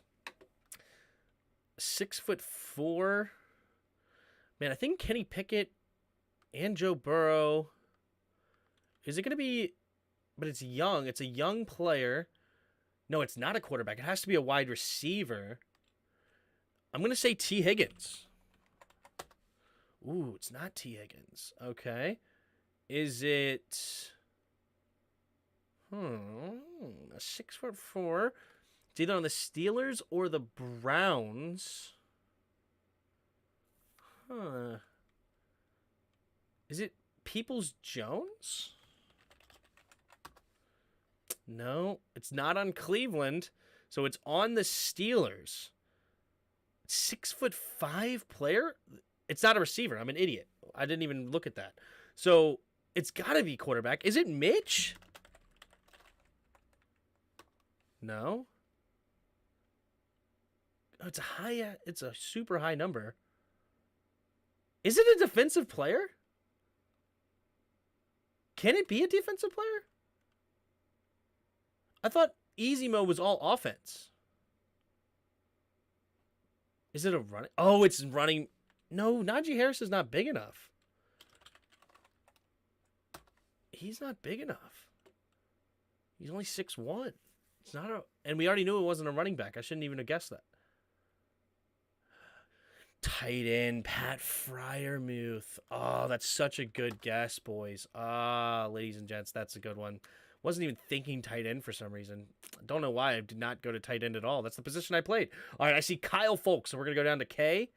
Let's look at the Ks. Let's go with Khalil Davis gives us absolutely nothing on here, except we have an older player and a tall player with a low, and it's not in the NFC South. Let's go with an older player. Man, we got to go AFC, though. AFC.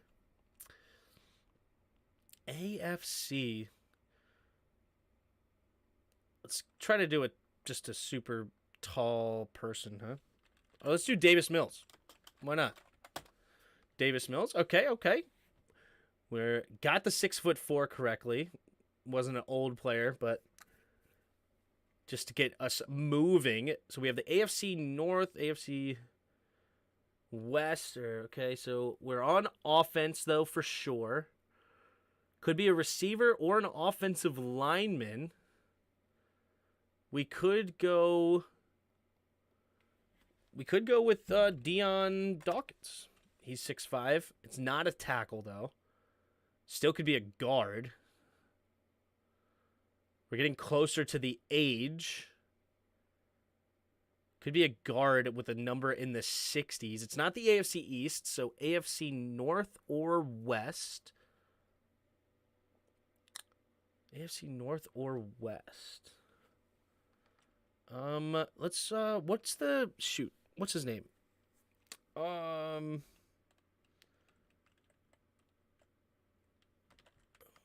Creed Humphrey. It is a center, all right? Not in the AFC West. So it's a center for a AFC North team. And I am drawing a blank on all of their centers. All of them. Yikes. I don't know any of their centers. I remember Marcus Pouncey used to be on the Steelers. Kappas is a... Who's winning the Super Bowl? Skins, of course. I actually bet on that, too. That's funny. Is Kappa a center? No, he's a guard. All right, it's Cincinnati center. I don't know who Cincinnati center is. I really don't. Who's Cincinnati center? Somebody tell me. Whoever their center is the correct answer. He must be 29 years old. He must be number 63 or number 64. He's 6'4", and he plays center. And God forbid it's their backup center. I have no idea who their backup center is. I don't even know who their starter, let alone their backup is. Ted Karras. Is it Ted? It is. Thank you, expert. Ted Karras is the answer. Flopped that one, but it's all good. Depends on the writer. If Jim Starlin is winning him, then it's Daddy Thanos. But if Al Ewing is writing, then I think Hulk would win because he made him OP. Oh, Hulk is pretty nasty, huh? World Breaker Hulk would just rip Thanos' arms off and beat him to death with it. So I guess I win the cruise. Yeah, there you go. Yeah, you could go. You could take my spot on the cruise. That's a good one. All right. Yuki says, let's go through the Twitter post. Let's do it. Let's do it. All right, here we go. Jimmy G has some NFL teams expected to show interest in free agency per NFL rumors. We might be one of them, but thank goodness we're not listed here because I do not want him. The Seahawks claimed Jonathan Abram off waiver. Ooh, interesting.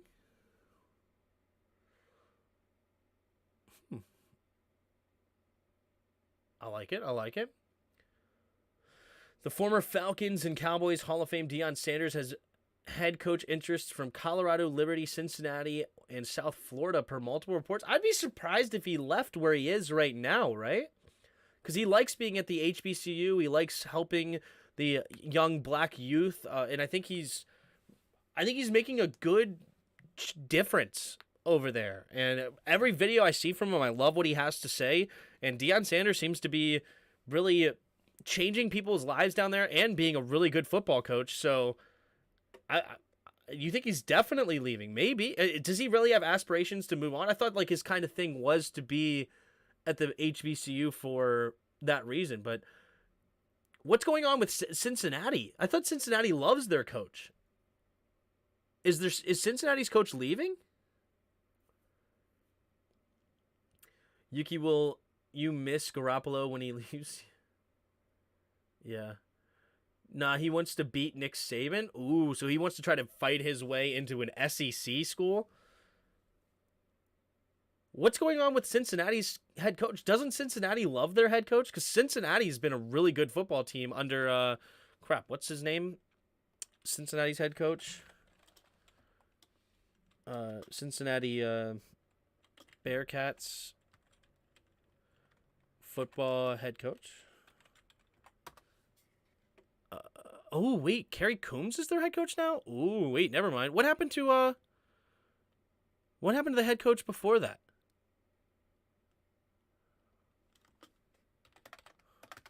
What was his name again? Luke Fickell. Where did Luke Fickell go? Turned down Michigan State to stay with the Bearcats following the public. So, where's Luke Fickell right now? Luke Fickell is now the football coach of Wisconsin. Ooh, so, okay, no Luke Fickell does open the door then for a Deion Sanders then. Deion said he chose HBCU because he wanted to bring them into prime time and potentially take them to title rounds. He doesn't care about the money. He's got plenty. Yeah, that's what I thought he was. That's what I thought. I thought he was trying to bring HBCUs to relevancy, and I thought that's where he wanted to be to make a difference. So that would be kind of interesting if he leaves. I don't think he would leave.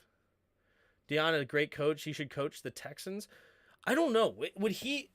Maybe. I mean, he knows football, obviously, and he is a leader of men. So I don't see why he would be a failure by any means, but I feel like he does a phenomenal job where he's at, where changing young men's lives and making them better and being that voice that clearly understands them, knows where they're coming from, but yet is a really good leader. I would be surprised if he left, honestly, especially because isn't his team doing great? Where does he go? Like Jackson State University? Is that where he's coaching right now?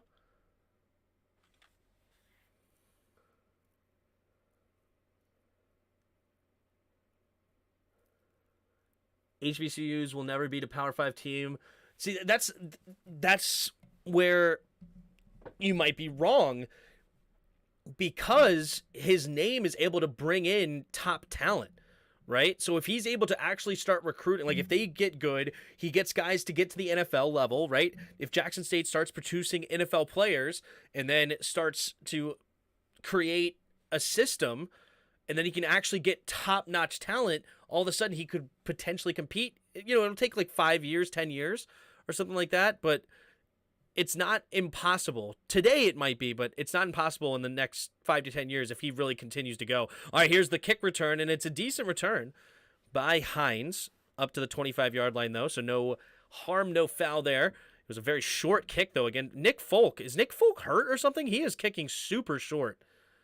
But Buffalo will start at their own 25-yard line here for the second half, currently up by 10. Oh, what happened? Whoa, what happened? Whoa. There we go. Here we go. Puts a man in motion. Takes the snap. Handoff up the middle here for Singletary. Singletary will dive ahead for a gain of 3. It'll bring up 2nd and 7. Jackson State's rookie was Rookie of the Week. James Houston, 2 sack, 1 fumble recovery. Nice.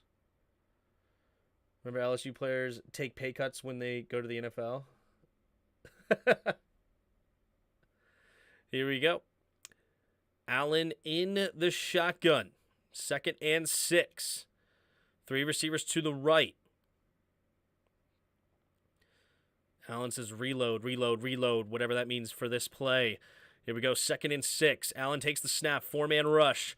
Pumping, stepping up into the pocket, has to throw it underneath. It'll be caught by McKenzie, spinning off a tackler and out of bounds with a nice gain on 2nd and 6. Gain of about 14 yards. Move the chains for Buffalo.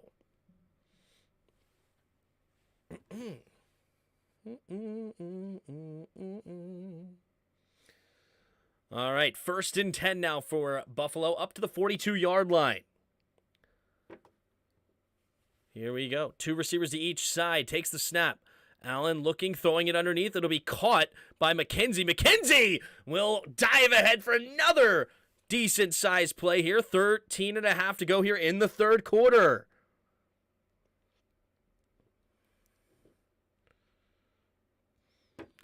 All right. 1st and 10. Allen under center. 13, 15, and counting here. 2 receivers to each side. Takes the snap, drops back, quick throw to the flat, and he is all over it, number 91. It's going to be an incomplete pass. Singletary drops it, so that'll bring up 2nd and 10 here now for the Bills. 13:06 to go in the 3rd quarter.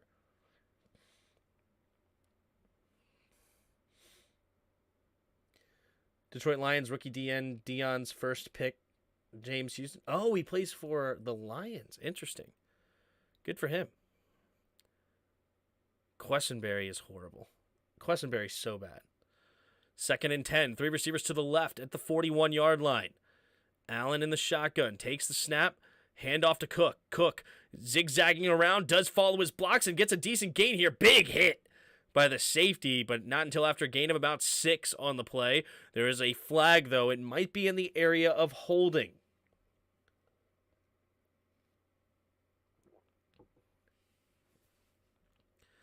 $12:59 to go in the third quarter. Refs are still discussing what the flag exactly is. Loki, I would like to see the Niners versus Cowboys in the playoffs again. Their game last time was fun to watch. It came down to the wire, didn't it? Illegal block in the back. Offense by Gabe Davis, number 13. And it'll replay 2nd down here after block in the back. So instead of 3rd and 4, it'll be 2nd and 20. Will Buffalo make it to the Super Bowl? I mean, they're definitely the favorite. Well, I shouldn't say definitely, huh? Actually, they're not the favorites anymore. They've looked suspect, huh?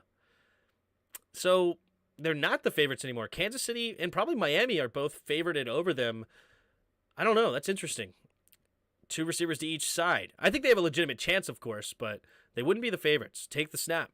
Pumping. Allen stepping up, rolling to his left side, and he's going to keep it himself, and he's going to get a decent gain, trying to get some of those yards back. Gain about 6, maybe 7 on the play. 12.5 to go here in the third quarter. Josh Allen with his 4th carry on the night.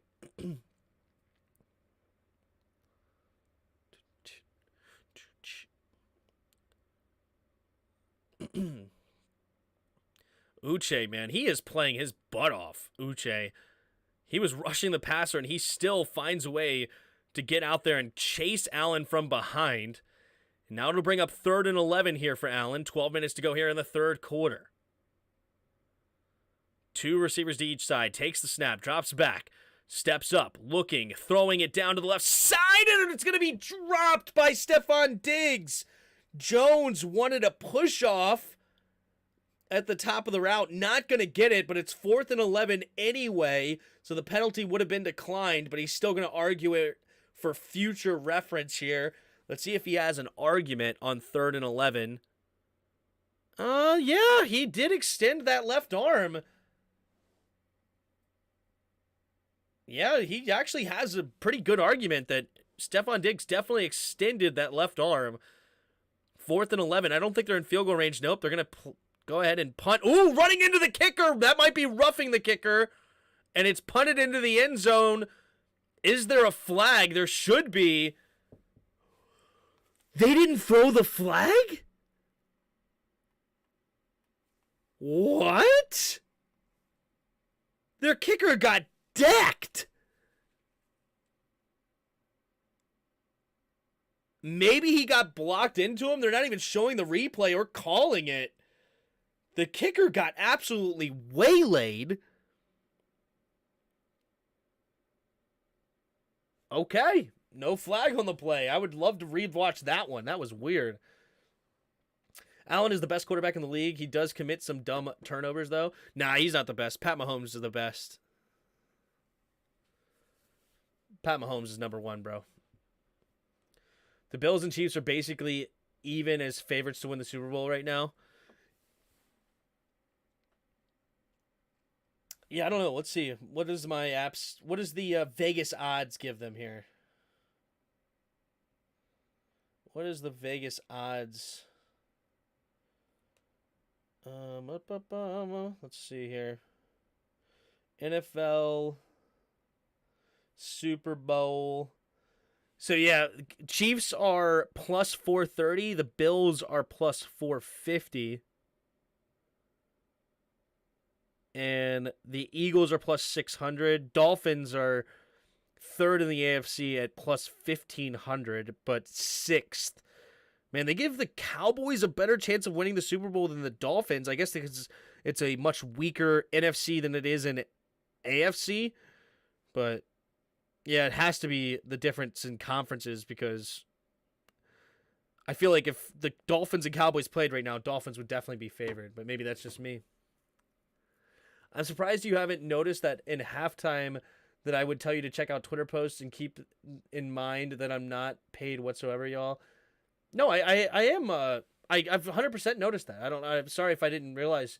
But no, every time I read Twitter posts, I go and do it. I'm glad you reminded, and I'm glad that you do it. You're awesome, Yuki. You're a great part of the community, and I appreciate you being here.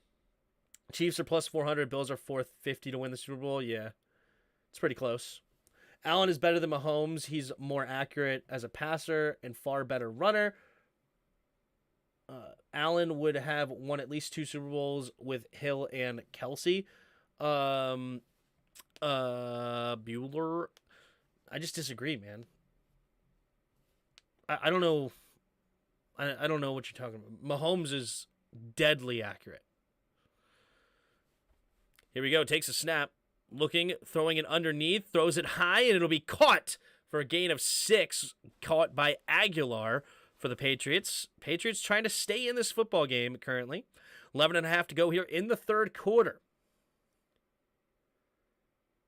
No problem, Yuki. Dallas needs another receiver to beat Philly. Noah Brown and Gallup aren't enough. Yeah. Pretty much a pattern at halftime. Absolutely. Here we go. 3 receivers to the right. Hunter Henry now motions to the left. Takes the snap. Handoff up the middle here for Stevenson. Stays on his feet somehow. Bouncing it outside. Stiff arms another man and then finally gets tripped up. But a decent gain there by Stevenson on the carry where it looked like he was going to get basically nothing. He ends up with a gain of about 8. 49ers Chiefs rematch. Yeah. Lamb is Dallas's only top receiver. That's not enough. Dallas needs Beckham. They might get him. But there is health concern. And didn't he have some weird plane thing? I didn't even look into it, but I didn't know what happened to OBJ. There was some weird report, though. I don't know. Takes the snap. Handoff up the middle here for Stevenson. Stevenson, another decent gain of about 6, maybe 7. There is a flag on the play, though. And a Patriots lineman gets up saying, yeah, where's the flag? I mean, it was a defender that got a holding call or something. I'm not sure what the call was. Defense number 90, holding, 5-yard penalty, move the chains. And it will be an automatic first down on top of the carry, it looks like.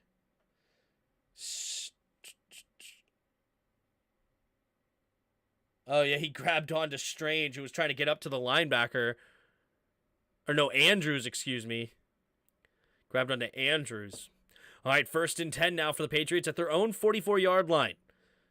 2 receivers to each side. McCorkle in the shotgun. Takes the snap. Handoff up the middle here out of the shotgun for Stevenson. Stevenson pushing the pile, still going, and he's going to get a first down. And he gets some help of his offensive lineman at the end, but he was moving 3 Buffalo dudes the other direction.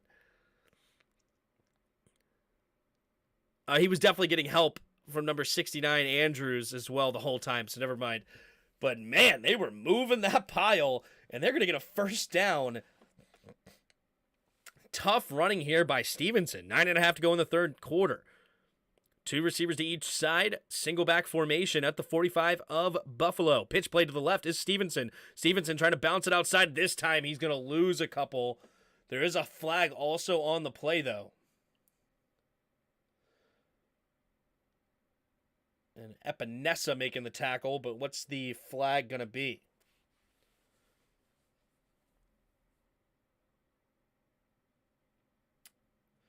Holding. Offense. The penalties declined, so 2nd down. All right, so they accept the yards lost. It was on Andrews, the center. Oh, yeah, he just tackles Ed Oliver. He didn't even try. Or not Oliver, excuse me. It was somebody. It was the nose tackle. All right, here we go. Looking, buying time. No, escapes the sack. What in the world, McCorkle? Throwing it downfield and then throws a pick. Does he get his feet in bounds? Yes, he does. And Mac Jones doing everything he can for his team, but finally throws an interception, and that is hurtful. And Hunter Henry doesn't attack the football 1, 2 is in. That is an interception by Poyer. Oh, wait. He does not keep the ball through the ground, though. This will be an interesting decision. I know with the new rules, does he make a football play or not? I don't think they're going to overturn this with the new rules. He does get 2 feet in bounds, makes the catch, but as he hits the ground, he does not maintain possession.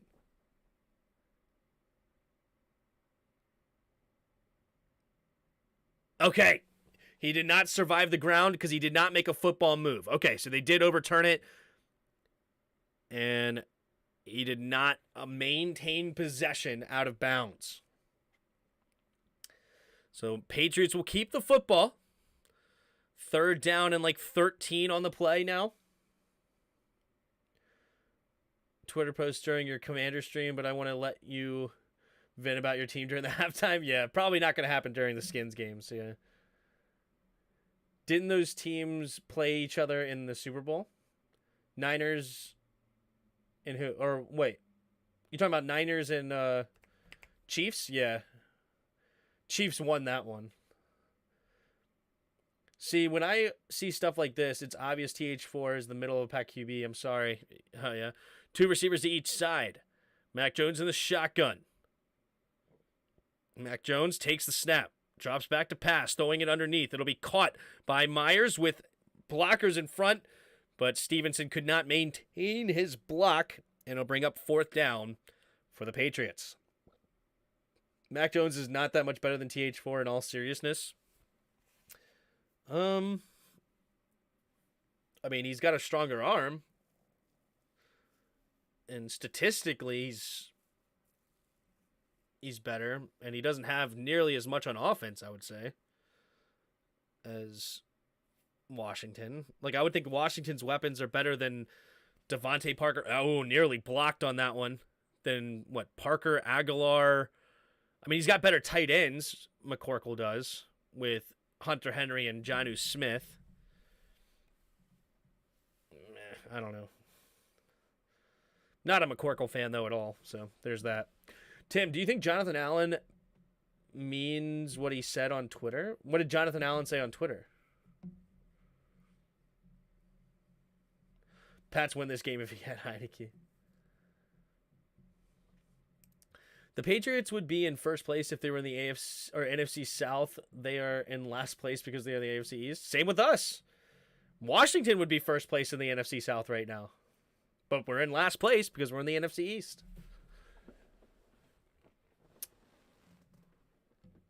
Ooh. Mac Jones has worse stats this year. Ooh, my gosh. He only has 6 touchdowns and 7 picks. Never mind.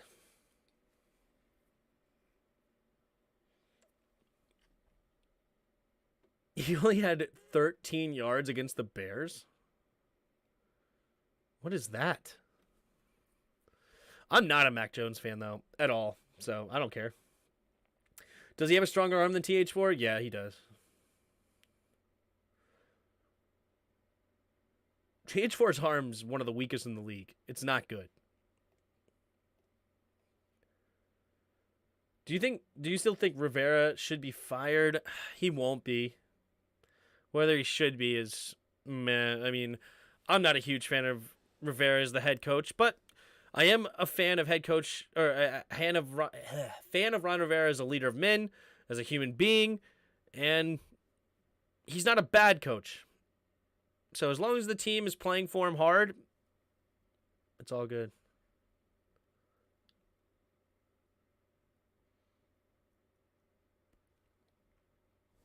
Jones has played very good defenses this year. The AFC East is much stronger this year. Well, I mean, he played the Bears defense and got 13 yards.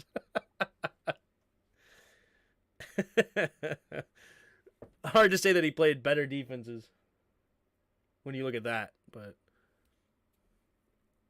I mean, they both played against the Vikings, and Mac Jones lit up the Vikings where Heineke did not. He definitely shouldn't be fired if they make the playoffs. That's 2 out of 3 years in the playoffs with no top flight QB. I mean, one was 7-9, but or 7-8. Yeah, 7-9 rather. So whatever.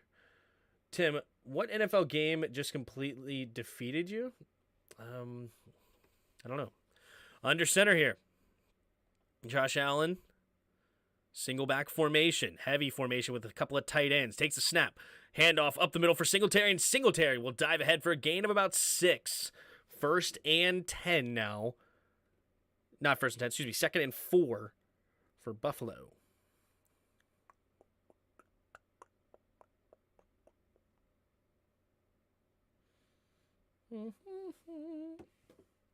What game made you the most heartbroken? Off the top of my head, probably the Giants game, Kirk Cousins, where if we win, we made the playoffs and we didn't, and that was a very disappointing game. Probably that one. Hines goes in motion from left to right. Allen in the shotgun takes the snap, drops back, throwing it over the middle, and caught by Gabe Davis for a first down up to the 19, maybe 18, 19-yard line for the Bills. That'll move the chains here with 7.5 to go in the third quarter at their own 18. You can't fire a playoff coach, otherwise you'll get the curse of Caldwell. As I said, he won't be fired. I said he won't be fired.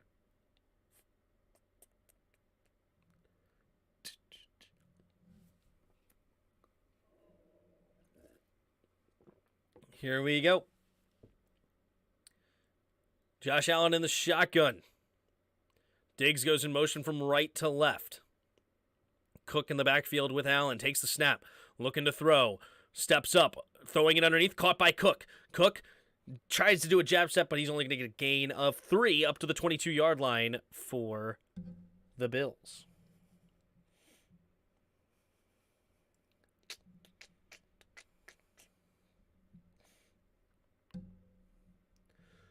So a PTSD from the Dallas game last year.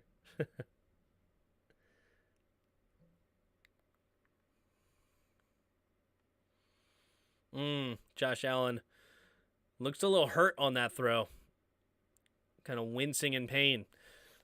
2nd and 7. Allen in the shotgun, 2 receivers each side. Takes a snap, handoff up the middle for Cook. And Cook will dive ahead for a gain of 3 up to the 25-yard line. So that will bring up a 3rd down and 4-ish. 3rd down and a short 4 for Buffalo. Why is a billionaire getting hand... Oh, geez.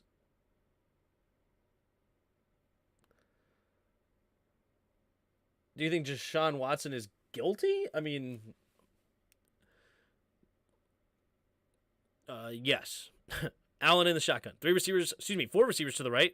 Cook now goes in motion. Stays on the right side, though. Scans. Allen steps up. Looking. Has time. Going to throw it downfield, and it'll be caught by Stephon Diggs. But there's a flag on the play. There might be another holding, and another Diggs catch might be negated, or is it going to be on the defense? Let's look. Ooh, they're saying it's on the defense here on Jonathan Jones. So 5:32 to go in the third quarter. Stephon Diggs will make a grab here for about 20 yards. Holding. Defense number 31, and he still makes the grab. Does one Diggs. Penalties declined. First down and move the chains.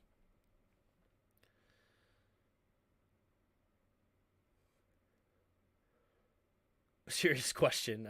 We're not talking about that one. 1st and 10 after the 19-yard gain. Diggs 4 catches, 54 yards and a touchdown.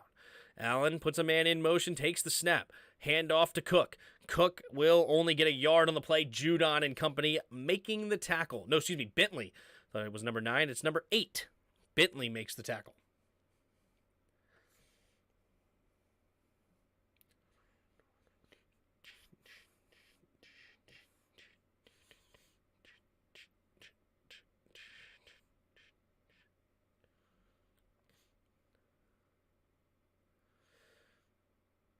I feel like I knew that, but I forgot. Buffalo traded a first-round pick for Stephon Diggs, and then Vikings got Justin Jefferson in the first round. Vikings definitely won that trade then. Puts a man in motion, takes the snap, Looking, scanning, throws it to the right side. It'll be caught by Diggs. Diggs up the sideline, and he's going to get a nice gain. On 2nd and 9, it will be a gain of about another 20 and move the chains again. Not that Stephon Diggs is necessarily a terrible receiver. I mean, obviously he's not terrible. He's a top-notch receiver. But not that, like, Justin Jefferson's way better than Diggs. But you have Justin Jefferson on a rookie contract compared to what Buffalo's paying Stephon Diggs now. Vikings won that trade. He's definitely a good guy. Here we go. 1st and 10. Under 4 minutes to play. Takes a snap. Play action. Steps up. Throwing it underneath. It'll be caught by Cook. And Cook will dive ahead for a gain of about 7 on the play. Bring up 2nd down and 3. Under 4 minutes to play here in the 3rd quarter. The trade worked for both teams. The Bills need a number 1 receiver. Yeah, I mean, saying that they lost the trade is definitely being dramatic. I mean, you end up with Stephon Diggs. You're not getting a bad receiver.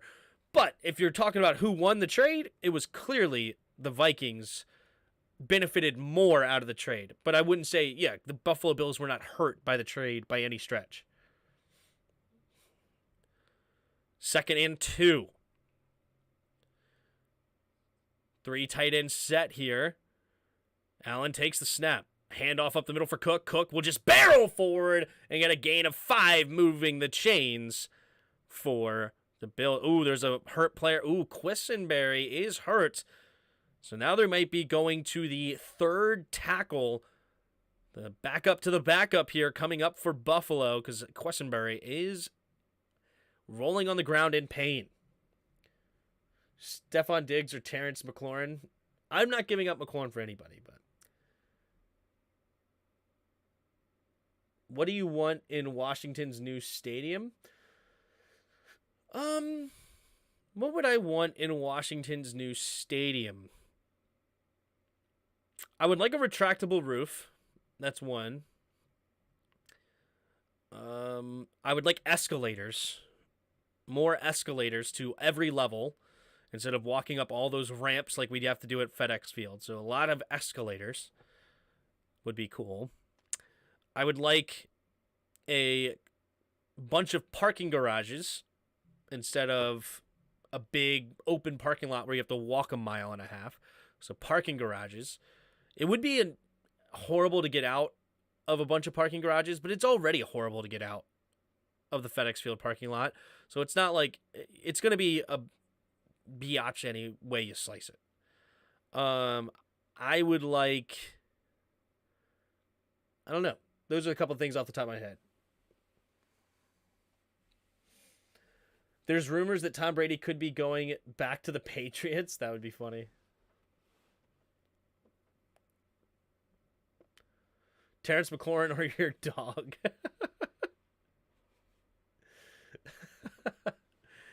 Ruby's such a good pupper, though. She's such a good pupper bonus.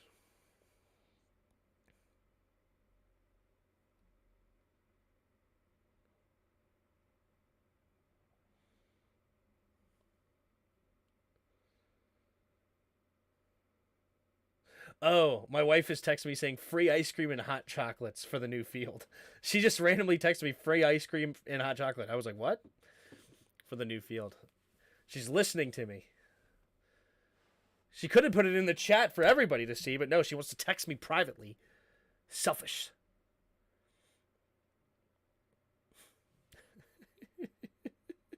The ability to bring Ruby. I feel like the Diggs-Jefferson trade worked out for both of them. Yes, of course. Of course it did. Yes.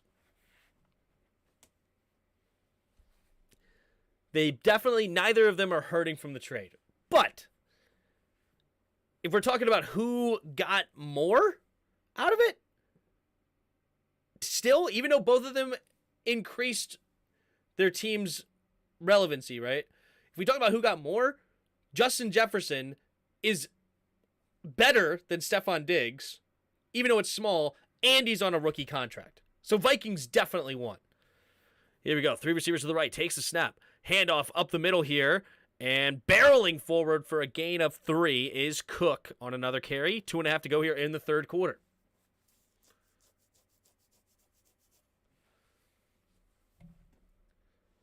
I wish Vikings kept Diggs. Imagine him, Jefferson, and Thielen. Whew. That'd be nuts. Yeah, Diggs did not want to play with Cousins anymore. That's true. I don't see us beating the Vikings or beating the Giants. I think we could split with the Giants. Pretty easy.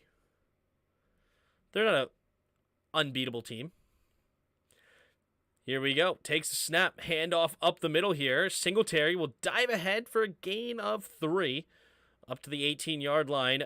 3rd down and 4 now. Coming up for Buffalo. With under 2 minutes to play here in the third quarter, they're inside the red zone.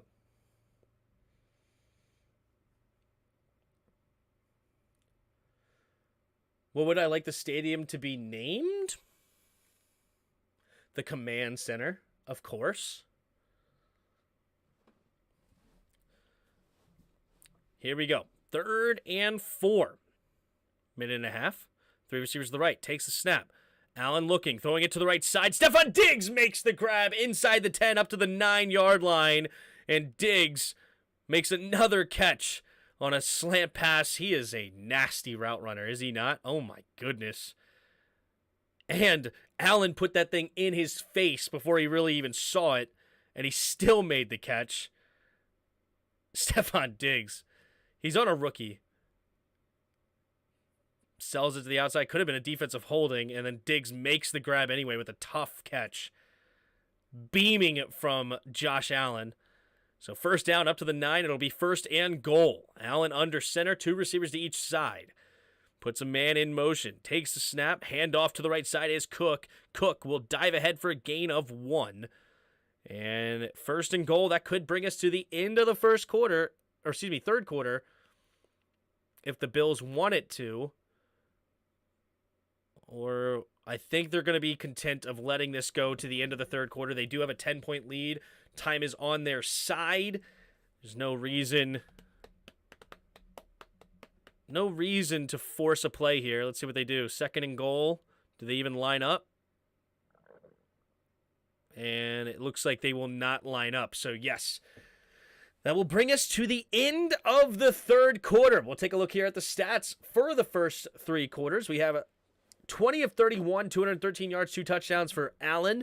Mac Jones, 11 of 18, 109 yards and a touchdown. I think he had like 70 yards in the first quarter. The next 2, he's only had 30 yards since.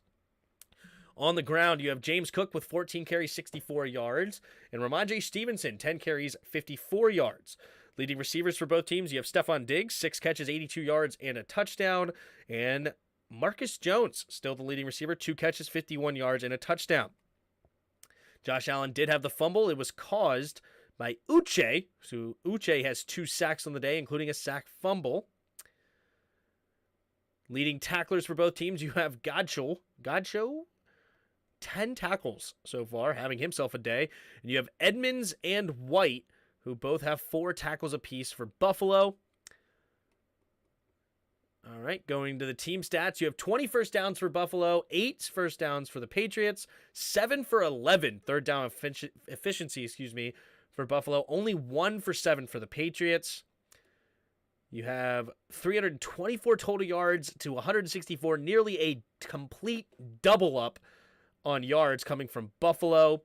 5 penalties for both teams, and time of possession is crushing. 31-14 to 13-46. Not very good in that front. Of course, Buffalo losing the turnover battle for now, but they have the lead 17-7 as we enter the fourth quarter. You ever hear pads on the tackles? I think so. Yeah. Also, just to clarify, Tim, I know you read the Twitter posts. I just meant I'm surprised you didn't realize the whole pattern. No, I did realize it, but yeah, yes. And no worries, Yuki. We're good. Do you miss playing football, Tim?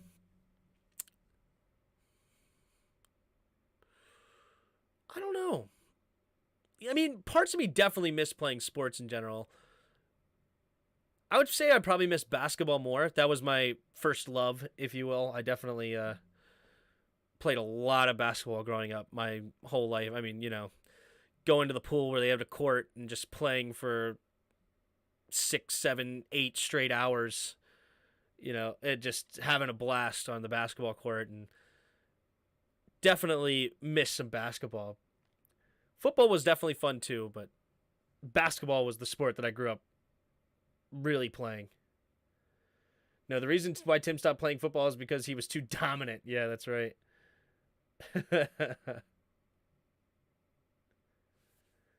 No, the next stadium needs to be named after Adam Archuleta, of all people.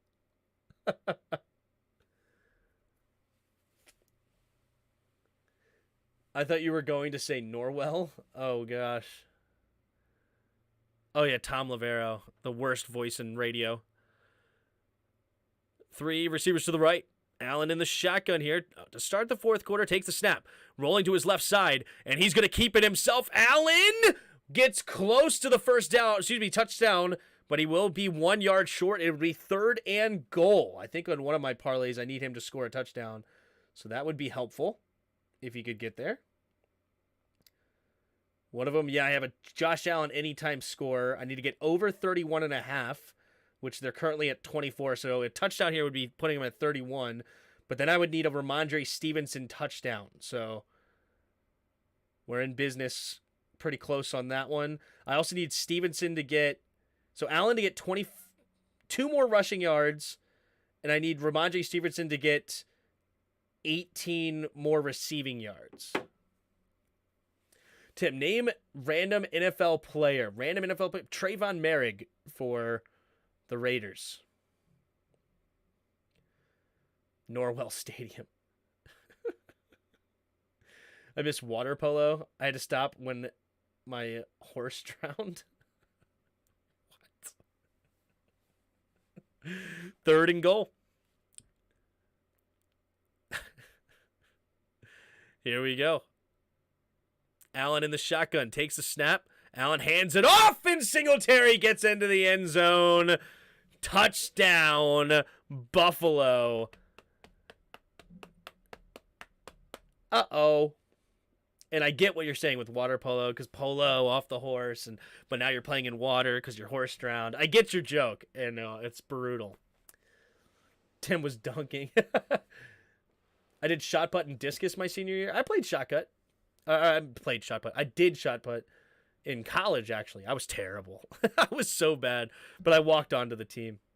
My shot put record was 38.2 feet, and my discus was 67.2. Here we go. From the left hash, the snap, the hold, the kick is up. The kick is good. And it's 24-7 Buffalo on top with 14:31 to go here in the fourth quarter. Does the Patriots have a comeback in them? We shall see. Do I play Madden? No, I don't play Madden anymore. We should hire Zorn. Ugh. Terrible decisions. Tim, I never joke. True. I apologize for ever thinking it was a joke. My shot put PR was 38.2 feet. So meters, what would that come out to be in meters? Meters, 38.2 divided by 3. So that would be like 12 meters. Right? I think my PR was like 10, if that. 9.5. I don't know. Something like that. I was terrible. 9.5 meters. I was horrible. Tim, do you think we should move on from Logan Thomas after this year? No, I think we should let him play out his contract. He's definitely getting healthier as the season goes on, and he's a sure-handed dude, a good guy in the red zone. And he's a good dude, a good leader on the team. I don't see any reason to cut him. Are you excited for Avatar 2? I don't know. I did like Avatar 1. I thought Avatar 1 was a pretty good movie. I just don't know if a sequel is... I thought a sequel was kind of weird. But I did like the first Avatar. Caps up 2-0. Nice, nice. Tim, favorite ice cream flavor? It would be the, what do you call it? The Mojo Mud Pie or something at Cold Stone. It's like Mojo something. It's a coffee flavored ice cream and I put Reese's Pieces in it, peanut butter, Oreos, and it's delicious. But you know those evil are coming for the Blue Indians. Yeah, they can't help themselves. True. All right, here we go. Patriots, can they get back into this football game? It's currently 24-7. Got to get something moving here. How about a 20-yard screen pass to Stevenson?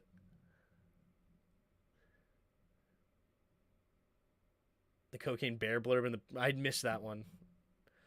All right, it's going to be returned here from Marcus Jones out of the end zone, running up the middle of the field, showing that speed, but he only gets up to about the 27-yard line, so a little bit better field position coming for Mac Jones and the Patriots. Can they get a drive brewing here on Thursday Night Football? Tim, did you ever consider buying one of those jerseys with your last name on the back?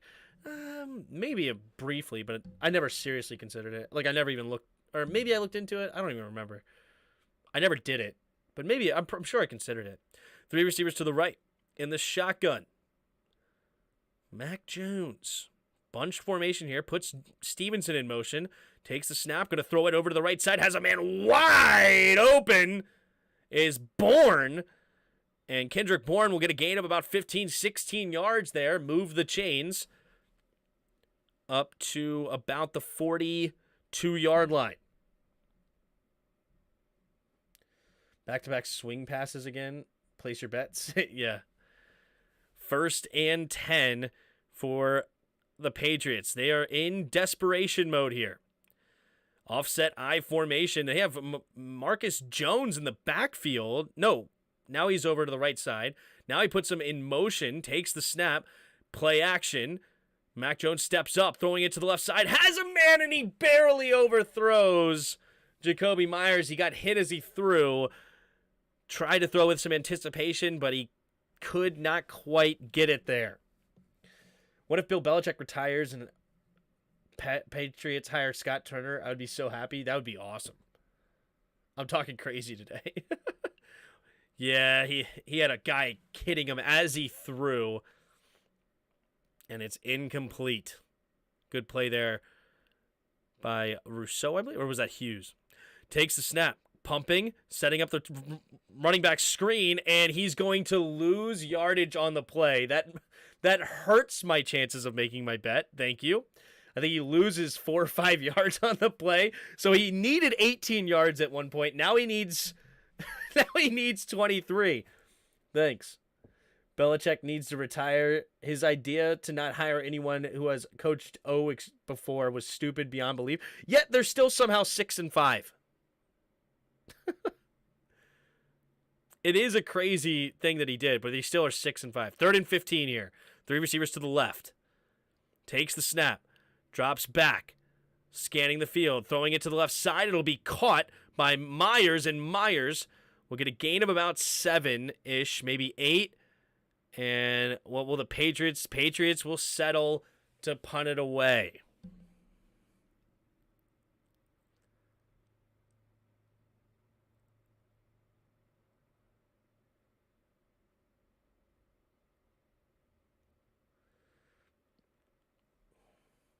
Bill didn't hire anyone because he's waiting for McDaniels to get fired again. Here we go. Polarity to punt it away again. 6th punt of the night. There he goes. And it will be fair caught at about the 12-yard line by Hines. And that's where Allen and the offense will start their next drive. How has Mac Jones been today? Pretty mediocre at best. He did have a couple of nice escapes in the pocket, honestly. But it's been a rough night for McCorkle. Dude just gave up. What every second-year QB wants, a special teams coach to be the QB coach, and a failed head coach who was a DC to be the OC. True. True. Do the Patriots need weapons on offense or a new QB? I would definitely be interested in seeing Mac Jones with better weapons. Their number one receiver is a aging Devontae Parker, and then they have Jacoby Myers. I do like his 2 tight ends, and I like his running back. I don't know where the Patriots O-line matches up around the league. They seem to be okay, but not great from what I'm seeing tonight. But they do need some better receivers for the dude. I mean, yeah. I don't hate Devontae Parker, but he's older now. Like, Devontae Parker's... He's 29, and he's never been, like, a top-notch receiver anyway. Nelson Aguilar was a bust, and he's kind of revitalized his career, but he's still not great. Like, his best season is 48 catches, 896 yards, and 8 touchdowns. Not really, really, not really that good. So definitely some receivers would help Mr. McCorkle, and probably some better offensive linemen, if we're being honest. Need fourth quarter to be more than 14 points. Ooh, that's going to be tough. That's going to be tough. I needed Stevenson to get 25 receiving yards, but he instead lost 5 yards on that drive. But Kansas is trying to win me some money, so that's good. Yep, they're up by 25. I thought that would be a blowout over Seton Hall, and that's exactly what I wanted to see, and that's exactly what I'm getting. If freaking Creighton and Texas scored one more stupid point, I would actually be up pretty good today. Up pretty dang good if they made that.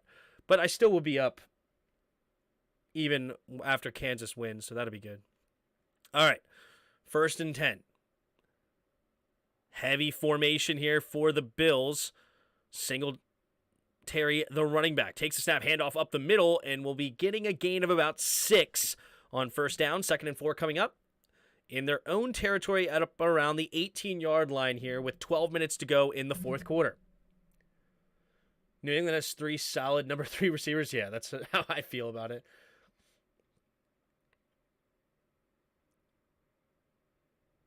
Yeah.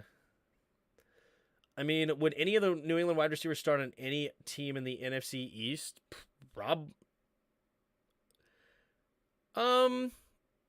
Myers may start on the Jets, but that's about it. Here we go. Under center. Takes the snap. Handoff up the middle. Singletary will dive ahead and get close to the 1st down marker. Gain of 3. 3rd down and 1 coming up for Buffalo. Best QB in history. Best tight end in history. And very, very great D. What? Buffalo needs to salt this game away like the snow in their driveway. Yeah. Patriots won 6 Super Bowls with a QB and a tight end. Their defense was usually pretty decent, but not always. I think they had one of the worst defense at one point. 3rd and 1. Here we go. Takes the snap. Quick throw over to the left side. Caught by Diggs on 3rd and 1, and he'll get a gain of about 8 or 9 on the play. That'll move the chain. Stephon Diggs continues to add to his total, up over 90 yards now on the day. 2011 Patriots defense was bad. Oh, but they lost the Super Bowl that year, so that makes sense. Where's Stephon Gilmore? He's on the Colts.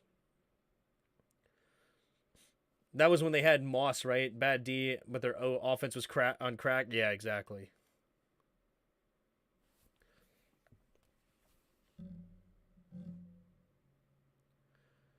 All right, here we go. 1st and 10. Takes a snap. Handoff to the left side. Bouncing it out is Singletary. Singletary will get close to the 1st down marker. I think they're going to be about half yard short on 1st down and 10, so that'll make it 2nd and inches here for the Bills. And yeah, they are starting to really turn the screws to try to close this game out. Rex Grossman put up 300 yards on the Pats in 2011. Yikes. Which combo will be better, Patrick Mahomes and Travis Kelce or Tom Brady and Gronk? I mean, it depends on what you define as better. I mean, I would say that Mahomes and Kelce are higher upside, like as far as statistically, they've put up better numbers. But Super Bowls, obviously, Brady and Gronk. Here we go. Takes a snap, handoff up the middle, and it will be not tackled. Okay, finally brought down. It is going to be still a loss of 2. It'll be 3rd down and 3 now on the down and distance. Gronk was a good blocker too, though. Kelce isn't. Kelce is okay, but he's not nearly as good as Gronk. Gronk was a cheat code. Gronk was a cheat code back in the day. But Kelce's a stud too. They're both, men amongst boys out there, basically. Here we go. 3rd and 3. 3 receivers bunched to the left. Allen in the shotgun takes a snap. Pumping. Now he's going to get rid of it to Cook. Cook, can he get to the first down marker? No. That'll bring up 4th and 3. The Patriots will get the ball back. Tim, what's the rarest sports item you have? I have a Terry McLaurin signed jersey and Chase Young's mouth guard. I do have a signed Sonny Jurgensen picture. That's pretty cool.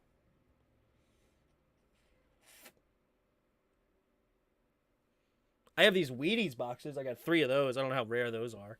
From the Super Bowl of 1992. I don't know. I don't know if I have something that's extremely rare, though. I have some dirt from Mosley's cleats. All right, there's Martin to punt it away, and he will catch it right around the 22-yard line. He does get hit after he fair catches it. Wasn't a bad hit, but he did get touched after. They wrapped him up and tackled him. Didn't tackle him to the ground, but anyway, interesting. He kind of looked at the ref for a flag, but didn't get it. So the 22-yard line is where the Patriots will start this next drive here. Down by 17. It's do or die now for the Patriots. Can they get anything going here on this Thursday night to try to get back in this football game? It's not been a good day. I wouldn't say no to Kelce, but he ain't a blocker. He's a target. Well, yeah, clearly he's tremendous. Can Kelce really not block at all? I would agree that I would imagine Gronk was the better blocker. But I don't necessarily look at Kelce and say you can't block.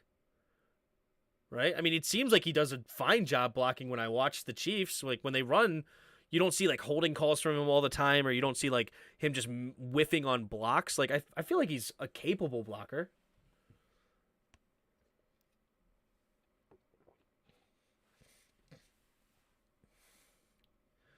Do you have Wheaties boxes from the 82 with the Baltimore Orioles? No, I do not. I just have 3 Wheaties boxes from the 92 Super Bowl of Washington.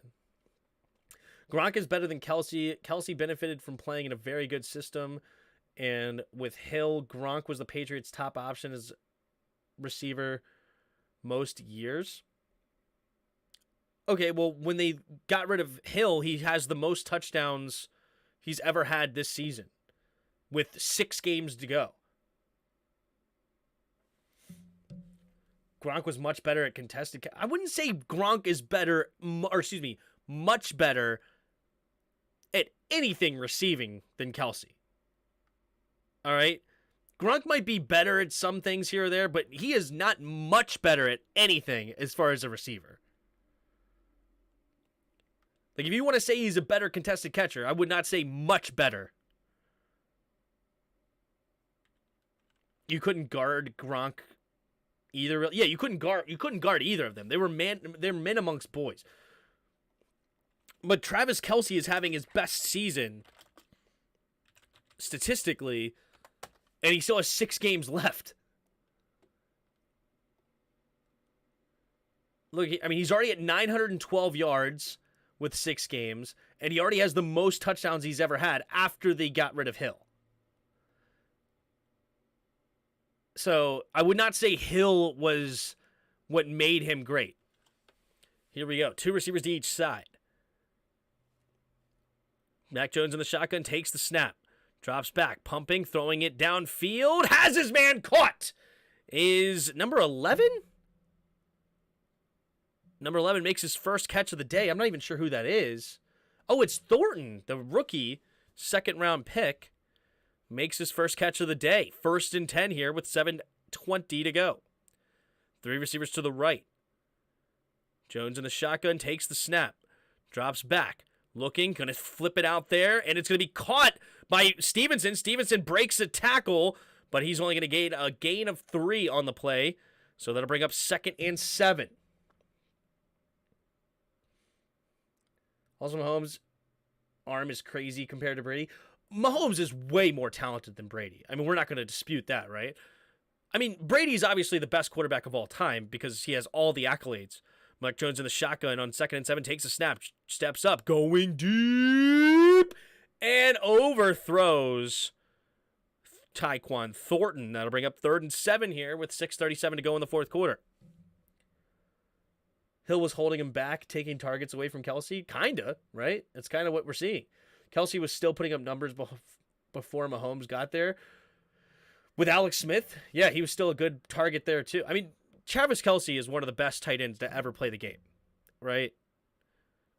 I mean, the top 4 tight ends of all time are probably, Winslow, Gonzalez, Gronk, and Kelsey? That's your Mount Rushmore? 2 receivers to each side. Jones in the shotgun, takes the snap, drops back. Pumping, throwing it underneath. It'll be caught by Stevenson. Stevenson trying to get to the edge. Will slip a tackle, diving ahead. And it will be a 1st down. Yes, they will give him 7 yards on the catch. And that'll move the chains. I need 13 more garbage time yards from Stevenson. What about Gates and Sharp? Gates was going to be my honorable mention. I think he has the most touchdowns ever by a tight end. And he was great. Takes the snap, drops back. Going to his left. Looking, buying time, rolling to his right now, scanning the field, has time, and he's just going to finally throw it underneath, and it'll be dropped by Bourne, and now it'll be 2nd and 10. Mac Jones running around everywhere in the backfield. 5:57 to go. What about Greg Olsen? Absolutely not. And then Shannon Sharp. I don't think Shannon Sharp is really in the conversation with those 5, right?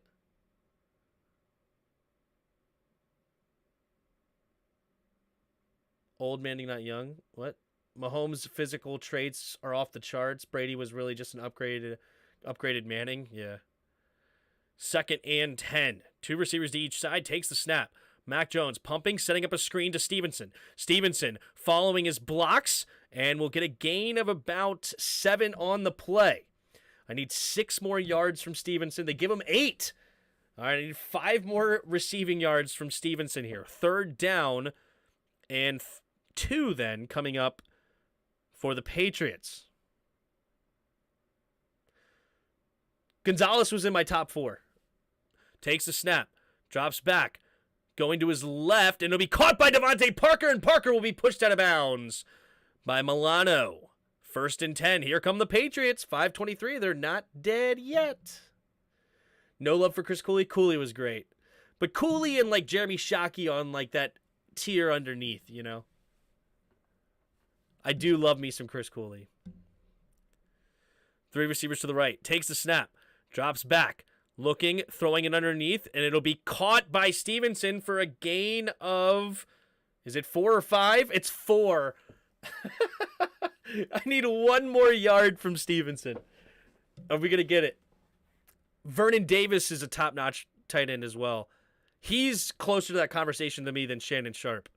3 receivers to the right. Mac Jones in the shotgun, 2nd and 6. Takes the snap.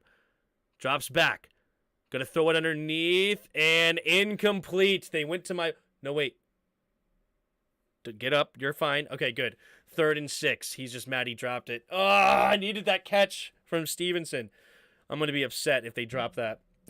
What about Aaron Hernandez? Aaron Hernandez, he was pretty dang good.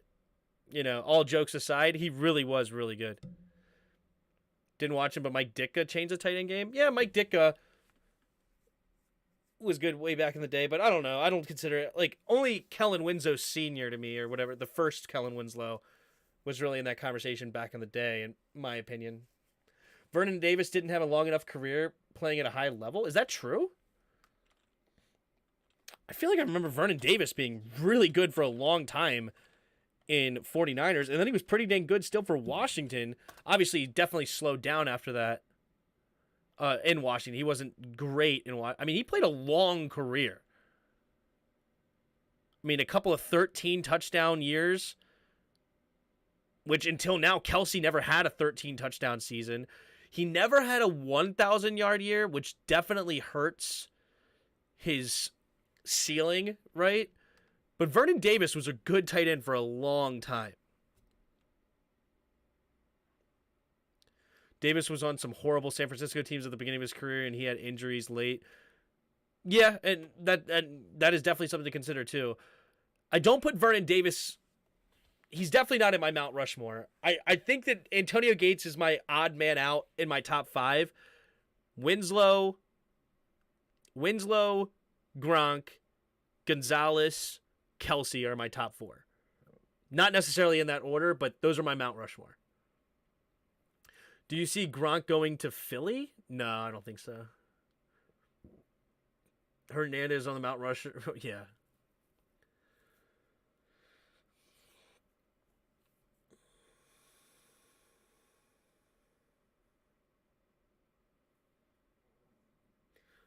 I mean, look who Cooley had throwing him the ball. Right. Cooley was awesome. I loved Cooley. Vernon and Gore used to be a heck of a duo. The Niners couldn't win with Smith and Kaepernick. Well, they went to the Super Bowl with Kaepernick, but they couldn't win at all. Is Gronk going to the Hall of Fame? Absolutely. That's not even a question. He's arguably the greatest tight end of all time. Do you think Josh Norman would be a good fit in our system? Yeah, I do actually. But he's older now. I don't know if I would go sign Josh. Is Josh Norman on the street? Jason Campbell was, in like I think he got drafted in 2006. Jason Campbell did. Jason Witten was good. Oh, Jason Witten is actually up there. You're right. I did forget about Jason Witten. Jason Witten. Ooh, Jason Witten. He's in that top tier. He is. Man in motion. 2 running backs in the backfield. 3rd and 6. Takes the snap. Drops back. Looking. Has to buy time. Escapes the pocket. And Mac Jones is going to keep it. And he does not get to the first down. It'll be 4th and 1. Patriots have to go for it here. Down by 17. 4:18 and counting to go here in the 4th quarter. Witten isn't top 5. Romo threw to him, but a lot. But he didn't take over games like a top 5 guy. Witten he's up there. He's really good, though. McCorkle in the shotgun, takes the snap, drops back, throwing it over high, catch and gets the grab. Is Tyquan Thornton, moves the chains, 1st and 10. I need one more measly yard for Stevenson. One more measly yard. Can I get one more check down? Here we go. Under 4 minutes to play here in the 4th quarter. 1st and 10. Patriots trying to get into this football game. 2 receivers to each side. Takes the snap. Drops back. Looking. Stepping up. Gonna throw it underneath. And he drops another one! You've got to be kidding me. There's a flag on the play, though, as well. What's the flag? Holding. Offense number 75. And it'll be Pete 1st down. Oh, they're toying with me. He's dropped 2 back-to-back. Remember Don Warren? That kind of... I don't know much about Don Warren. Is he up there? Maybe you're right. I don't know. That was my bet right there, potentially. I still have opportunities for another check down. It's 1st and 20. I got Stevenson and the Bills starting, so I'm conflicted. Yeah. 2 receivers to each side. At the 21-yard line. Takes the snap. Drops back, looking, going deep, and nearly intercepted. Devontae Parker nearly made the catch, tipped it up, and Jackson nearly intercepted. It'll be 2nd and 20. What team do you think Odell will go to? I don't know if Odell will go to anybody. I don't think he's healthy enough. But I could be wrong. I mean, he literally tore his ACL in the Super Bowl, which is in February. Like, I mean, Chase Young still hasn't come back, and he was before that. 2 receivers each side. Mac Jones in the shotgun, takes the snap, drops back, quick throw over to the right side. It'll be caught by Jonnu Smith. Gain of 5 on the play, and that'll bring up 3rd down and 15. Was that Parker? Yeah. I think it was Devontae Parker. Adele to the Bills, yeah. Here we go. Mac Jones in the shotgun. 2 receivers each side. Takes the snap. Looking, scanning, throwing to the end zone! And it's going to be a flag, a targeting. And that's going to be an automatic 1st down. Jacoby Myers took a huge shot. And the Patriots keep the ball, and I'm still alive with one more check down to Stevenson. I can't believe he had a catch with -5 yards. I'm like, that is incredibly hilarious. And then 2 drop passes. You can't make this kind of stuff up. You can't make this stuff up. Odell, like, speculating people which team is going to go to his dumb. Yeah. Rule for incomplete pass, personal foul. Number 3 of the defense. Yeah, number 3 has been disqualified. He's Hamlin. He's got his mouth open. He definitely crushed that receiver, defenseless receiver. So 2:45. 2:54 to go in the 4th.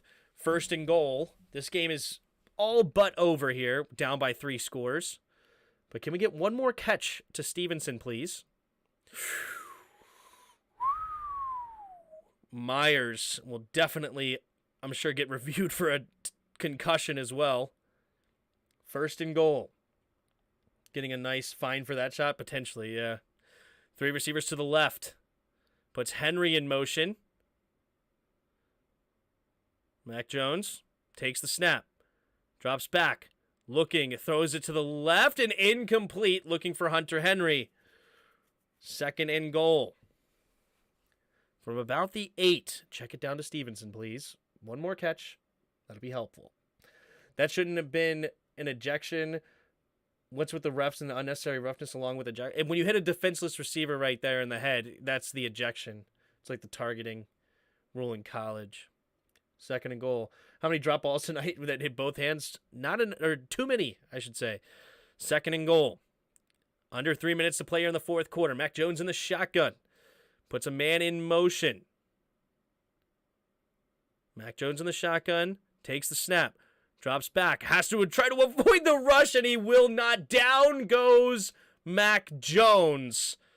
And I believe that's Epinesa, former Iowa Hawkeye.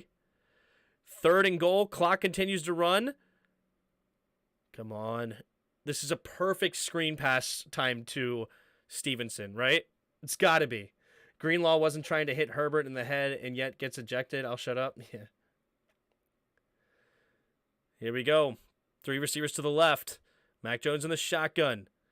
Takes the snap. Get it to your check down. Come on. Check it down. Check it down. Check it down. Pressure's coming. McCorkle makes a miss. Looking. Scans the field. Buying time. Now rolling to his right. Trying to get around the edge. He will. Mac Jones scans it. Looking. Scanning. Looking. Now going to the end zone. And nearly intercepted. And it's 4th and goal. And that'll be at the 2-minute warning now. Come on, I need a check down. I know the Patriot fans are leaving for another team. What up, Ron? Oh, you know what I just realized? I'm screwed anyway. Never mind. I'm all begging for this and everything. Josh Allen didn't get to 25 yards rushing. Never mind. I'm screwed no matter what. Unless Josh Allen gets a couple of extra yards on a QB sneak or something. So I would still have to get a catch from Stevenson to get a yard. And on the next one, I would need to get... But Josh Allen's probably going to lose yardage by kneeling it.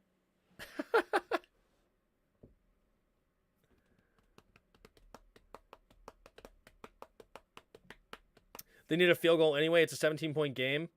Yeah, I hear you. But when you're this close, you're trying to get the first touchdown.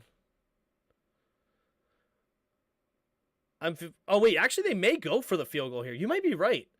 On a 4th and forever on 4th and goal, they probably will take the field goal here, actually. You're probably right, Brandon.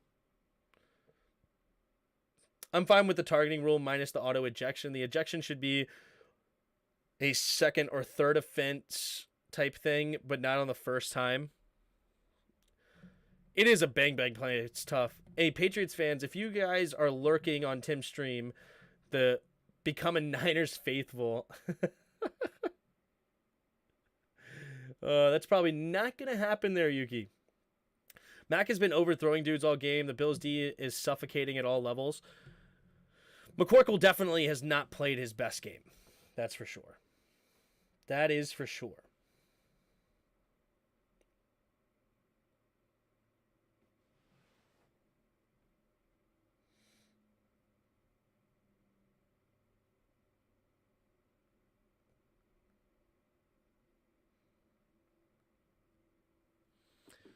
All right. Throw in Zappy. I would like me some Bailey Zappi, too. I think it's crazy that they went back to McCorkle. You can't lead with your head into the head of for another player.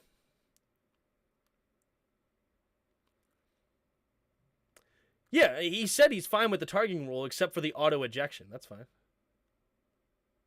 Yeah, he'll provide a spark. Yeah, not with 2 minutes left, though.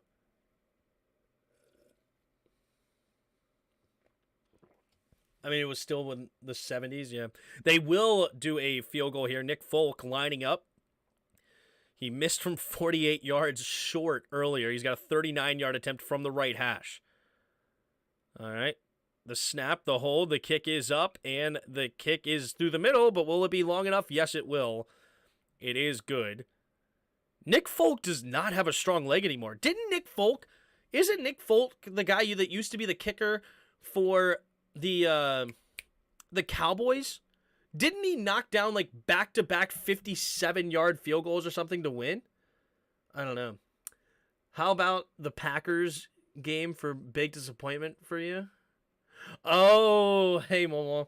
Yeah, that was a big one. Me and my grandmother went to a game at Lambeau Field, and it was the game that Aaron Rodgers at the time broke the record for most yards in the game for Green Bay's history, and it was 31-0 at halftime, and I was pretty distraught on that game for sure. The Packers fans around us were patting me on the back, feeling bad for me. It was quite the embarrassing loss. Thanks for reminding me, Momo. I tried to get that one out of my head, and now you're putting memories in my head that no, I'm just kidding. Love you, Momo. Just kidding. Not when you got Hal on the roster. Would you trade for Zappy at like a 4th or a 3rd? No, I wouldn't. I would just stick with Hal. Focus 38 now. He's older than I thought. Came to the league in 2007. Yeah, I'm pretty sure I remember a game. Here we go. He's going to onside kick it. Wait a minute. Buffalo will use a timeout. Ice the kicker on the onside kick here. So can I get a Josh Allen 2-yard run? Like maybe a weird snap. He runs it for 2 yards. They don't get the first down, punt it away, and then we get one check down to Stevenson. Can I do that? Man, how close. I'm going to be 2 yards away on Allen's rushing and 1 yard away on Stevenson and miss my bet. That's pretty unfortunate. Folks played for Dallas like 10 years ago or so, but he never made a kick longer than 49 yards for Dallas. I'm almost positive that's wrong. It was against Buffalo on like a Monday night game or a Thursday night. One of the night games against Buffalo.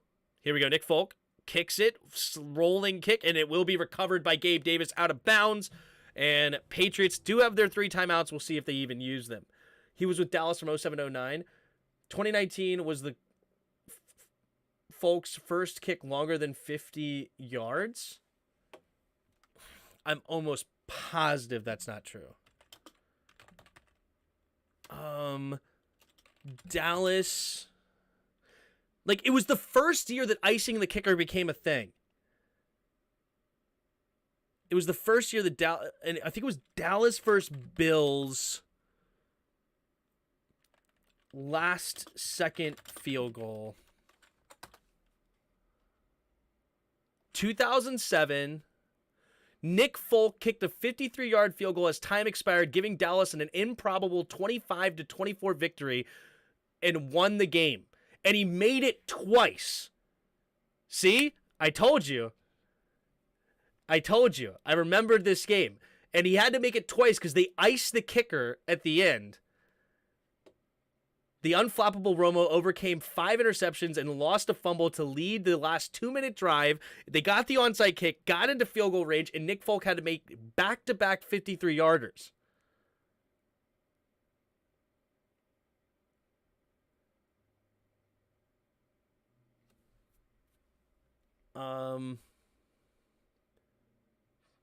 Temporary reprieve, blah, blah, blah.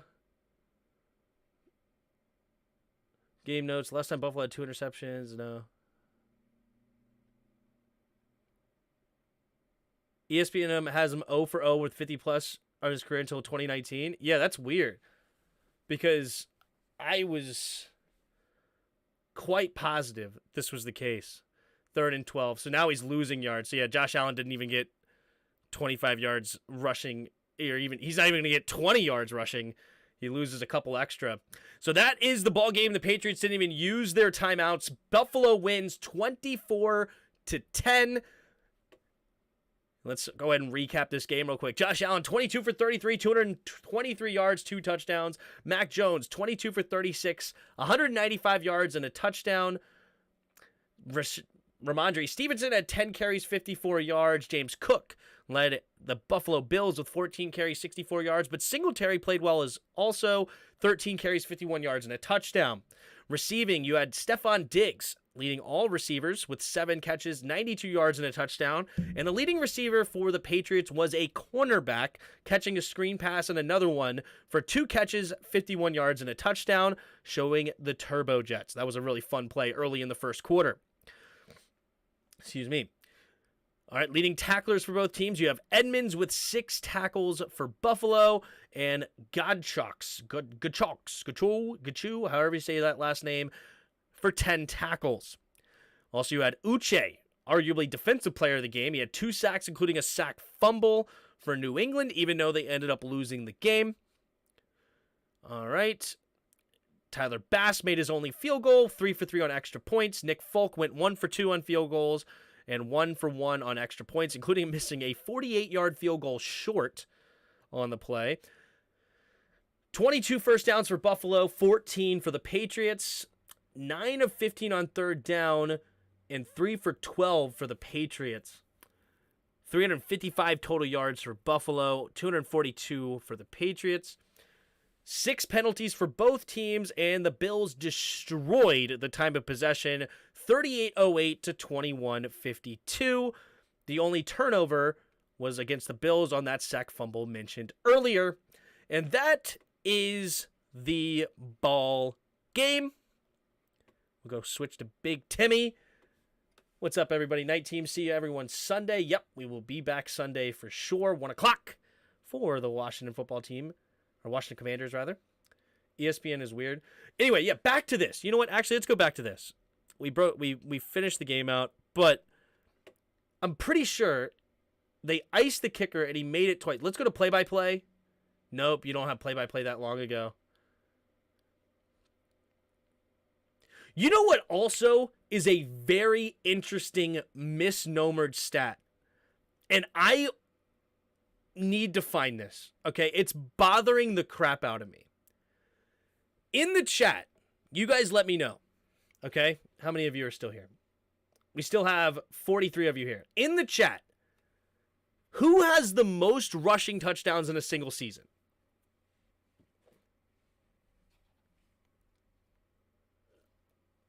Not the most touchdowns by a running back, but the most rushing touchdowns in a single season. Exactly. LaDainian Tomlinson, says Justin Goins. Right? And according to ESPN, that is true. And according to all the stat sheets, right? If we look at the stats. Oh. Stats. 28 rushing touchdowns in 2006. Yeah, 2006, 28 rushing touchdowns. I swear that is fake. Not fake as in he scored 28, but that is not true. I swear it is Sean Alexander, 29 TDs. But for some reason, the stat sheet only says he scored 27.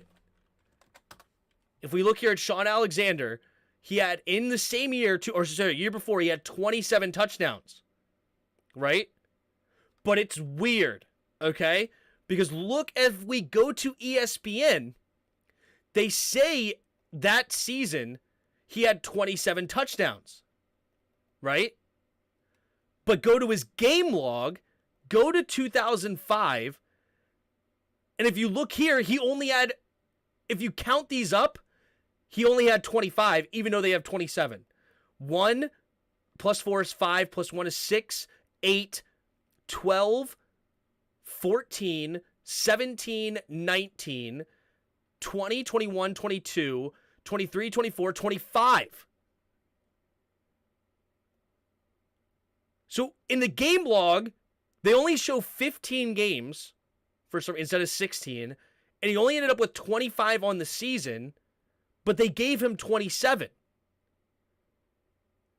But I swear, I remember vividly, Sean Alexander had 29 rushing touchdowns, and what LaDainian Tomlinson beat was the most touchdowns by a running back because he ended up getting 31 touchdowns on the year with 28 rushing and 3 receiving. LaDainian Tomlinson stats. We go back here. We go to stats, and he had 3 receiving touchdowns in 2006, 3 receiving touchdowns, and 28. So he beat the record by most touchdowns by a running back, but it wasn't the most rushing touchdowns. And Sean Alexander I swear he had 29. I would have bet the house that Sean Alexander had 29 rushing touchdowns, but he only had 1 receiving, so he only had 30 touchdowns on the season, where Tomlinson had 31. And that was the record that they broke. Is this where fake news started? I swear. Either I'm creating the fake news or they're breaking. Because if you look at the game log and you count up the touchdowns, he only had 25 on the season, yet he somehow had 27. There's something fake about all of this. And it's blowing my mind. Because I was super into fantasy football back in the mid 2000s. I was in middle school. I was just getting into it. Me and my buddy Jason were drafting all the players right around that time. I would have been a 7th grader in 2005. I remember drafting Sean Alexander and LaDainian Tomlinson as the top 2 running backs, like making a huge thing about it. And I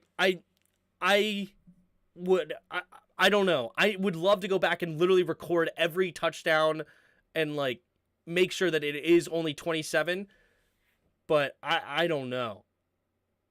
NFL.com has the same stats for both players. Probably. Sean Alexander stats, NFL.com, career stats. They don't even show it. Summary. NFL.com is the worst website on the planet. I don't know. They don't have anything. I don't know, dude. This is the worst website ever. ESPN counts the 2 postseason rushing touchdowns he had? No.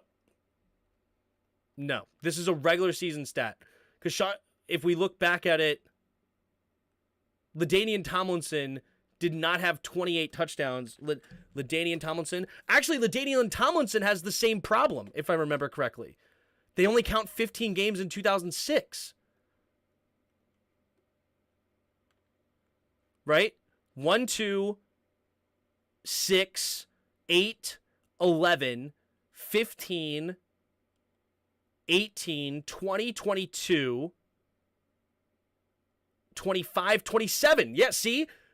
They say 28 touchdowns, but they only have 27 recorded. Right? And if you say count playoffs, that doesn't count either, because then he would have 29 because he had 2 rushing touchdowns in the postseason.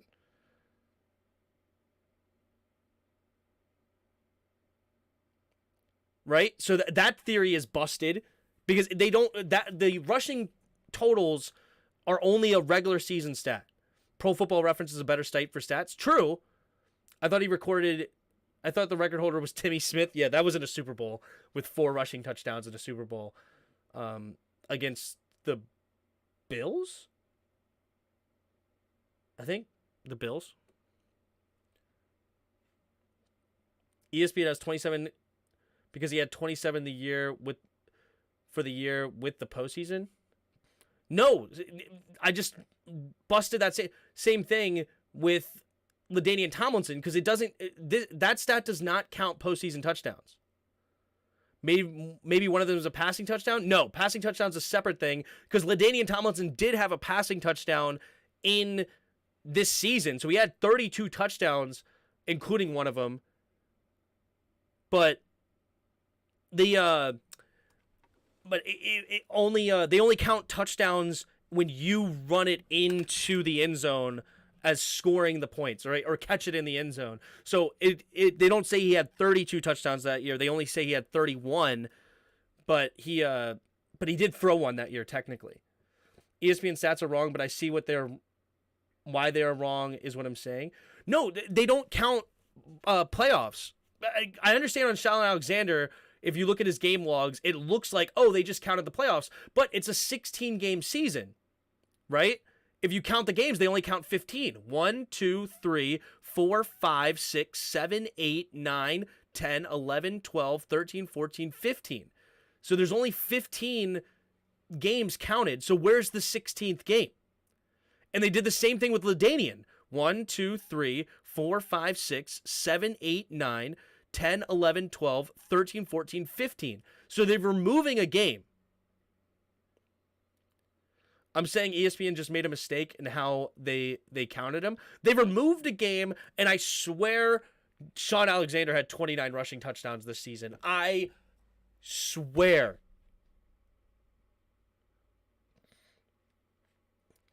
And I know nobody's going to believe me. I understand this. And I don't know if I'm ever going to be able to prove this, but I vividly remember Sean Alexander having 29 rushing touchdowns in 2005, and LaDainian Tomlinson beat him with receiving to have the most touchdowns by a running back with 31, but he did not beat him in a rushing touchdowns. And I don't know what conspiracy theorist changed it, or why, or what's going on, but I would love to be proven right on that. This is up there with the JFK assassination, the moon landing. Next is Tim's going to tell us the earth is flat. Yeah, I thought that was fun. Anyway, nobody has to believe me, and it doesn't really matter. It's just fun. I would have bet my house that Sean Alexander had the most touchdowns rushing with 29. And for some reason, the history doesn't agree with me. I'm in the Twilight Zone. However the Twilight music goes, but it's hilarious. Anyway, all right. I appreciate all of you in the chat. Make sure you hit the like button, hit the subscribe button. Also, in the description below, there's a Discord link. Hop on our Discord and come talk some football with us. And last but not least, there are donation links in the description below. If you feel so kind, you could donate to the channel. I appreciate you for being here. Also, join memberships. Hit that join button. 99 cents a month. Get your skin in the game. You get some cool emojis that you can use in the chat and support the channel that way. I would lose my house. And I said I would have, but I'm not doing it. But here we go.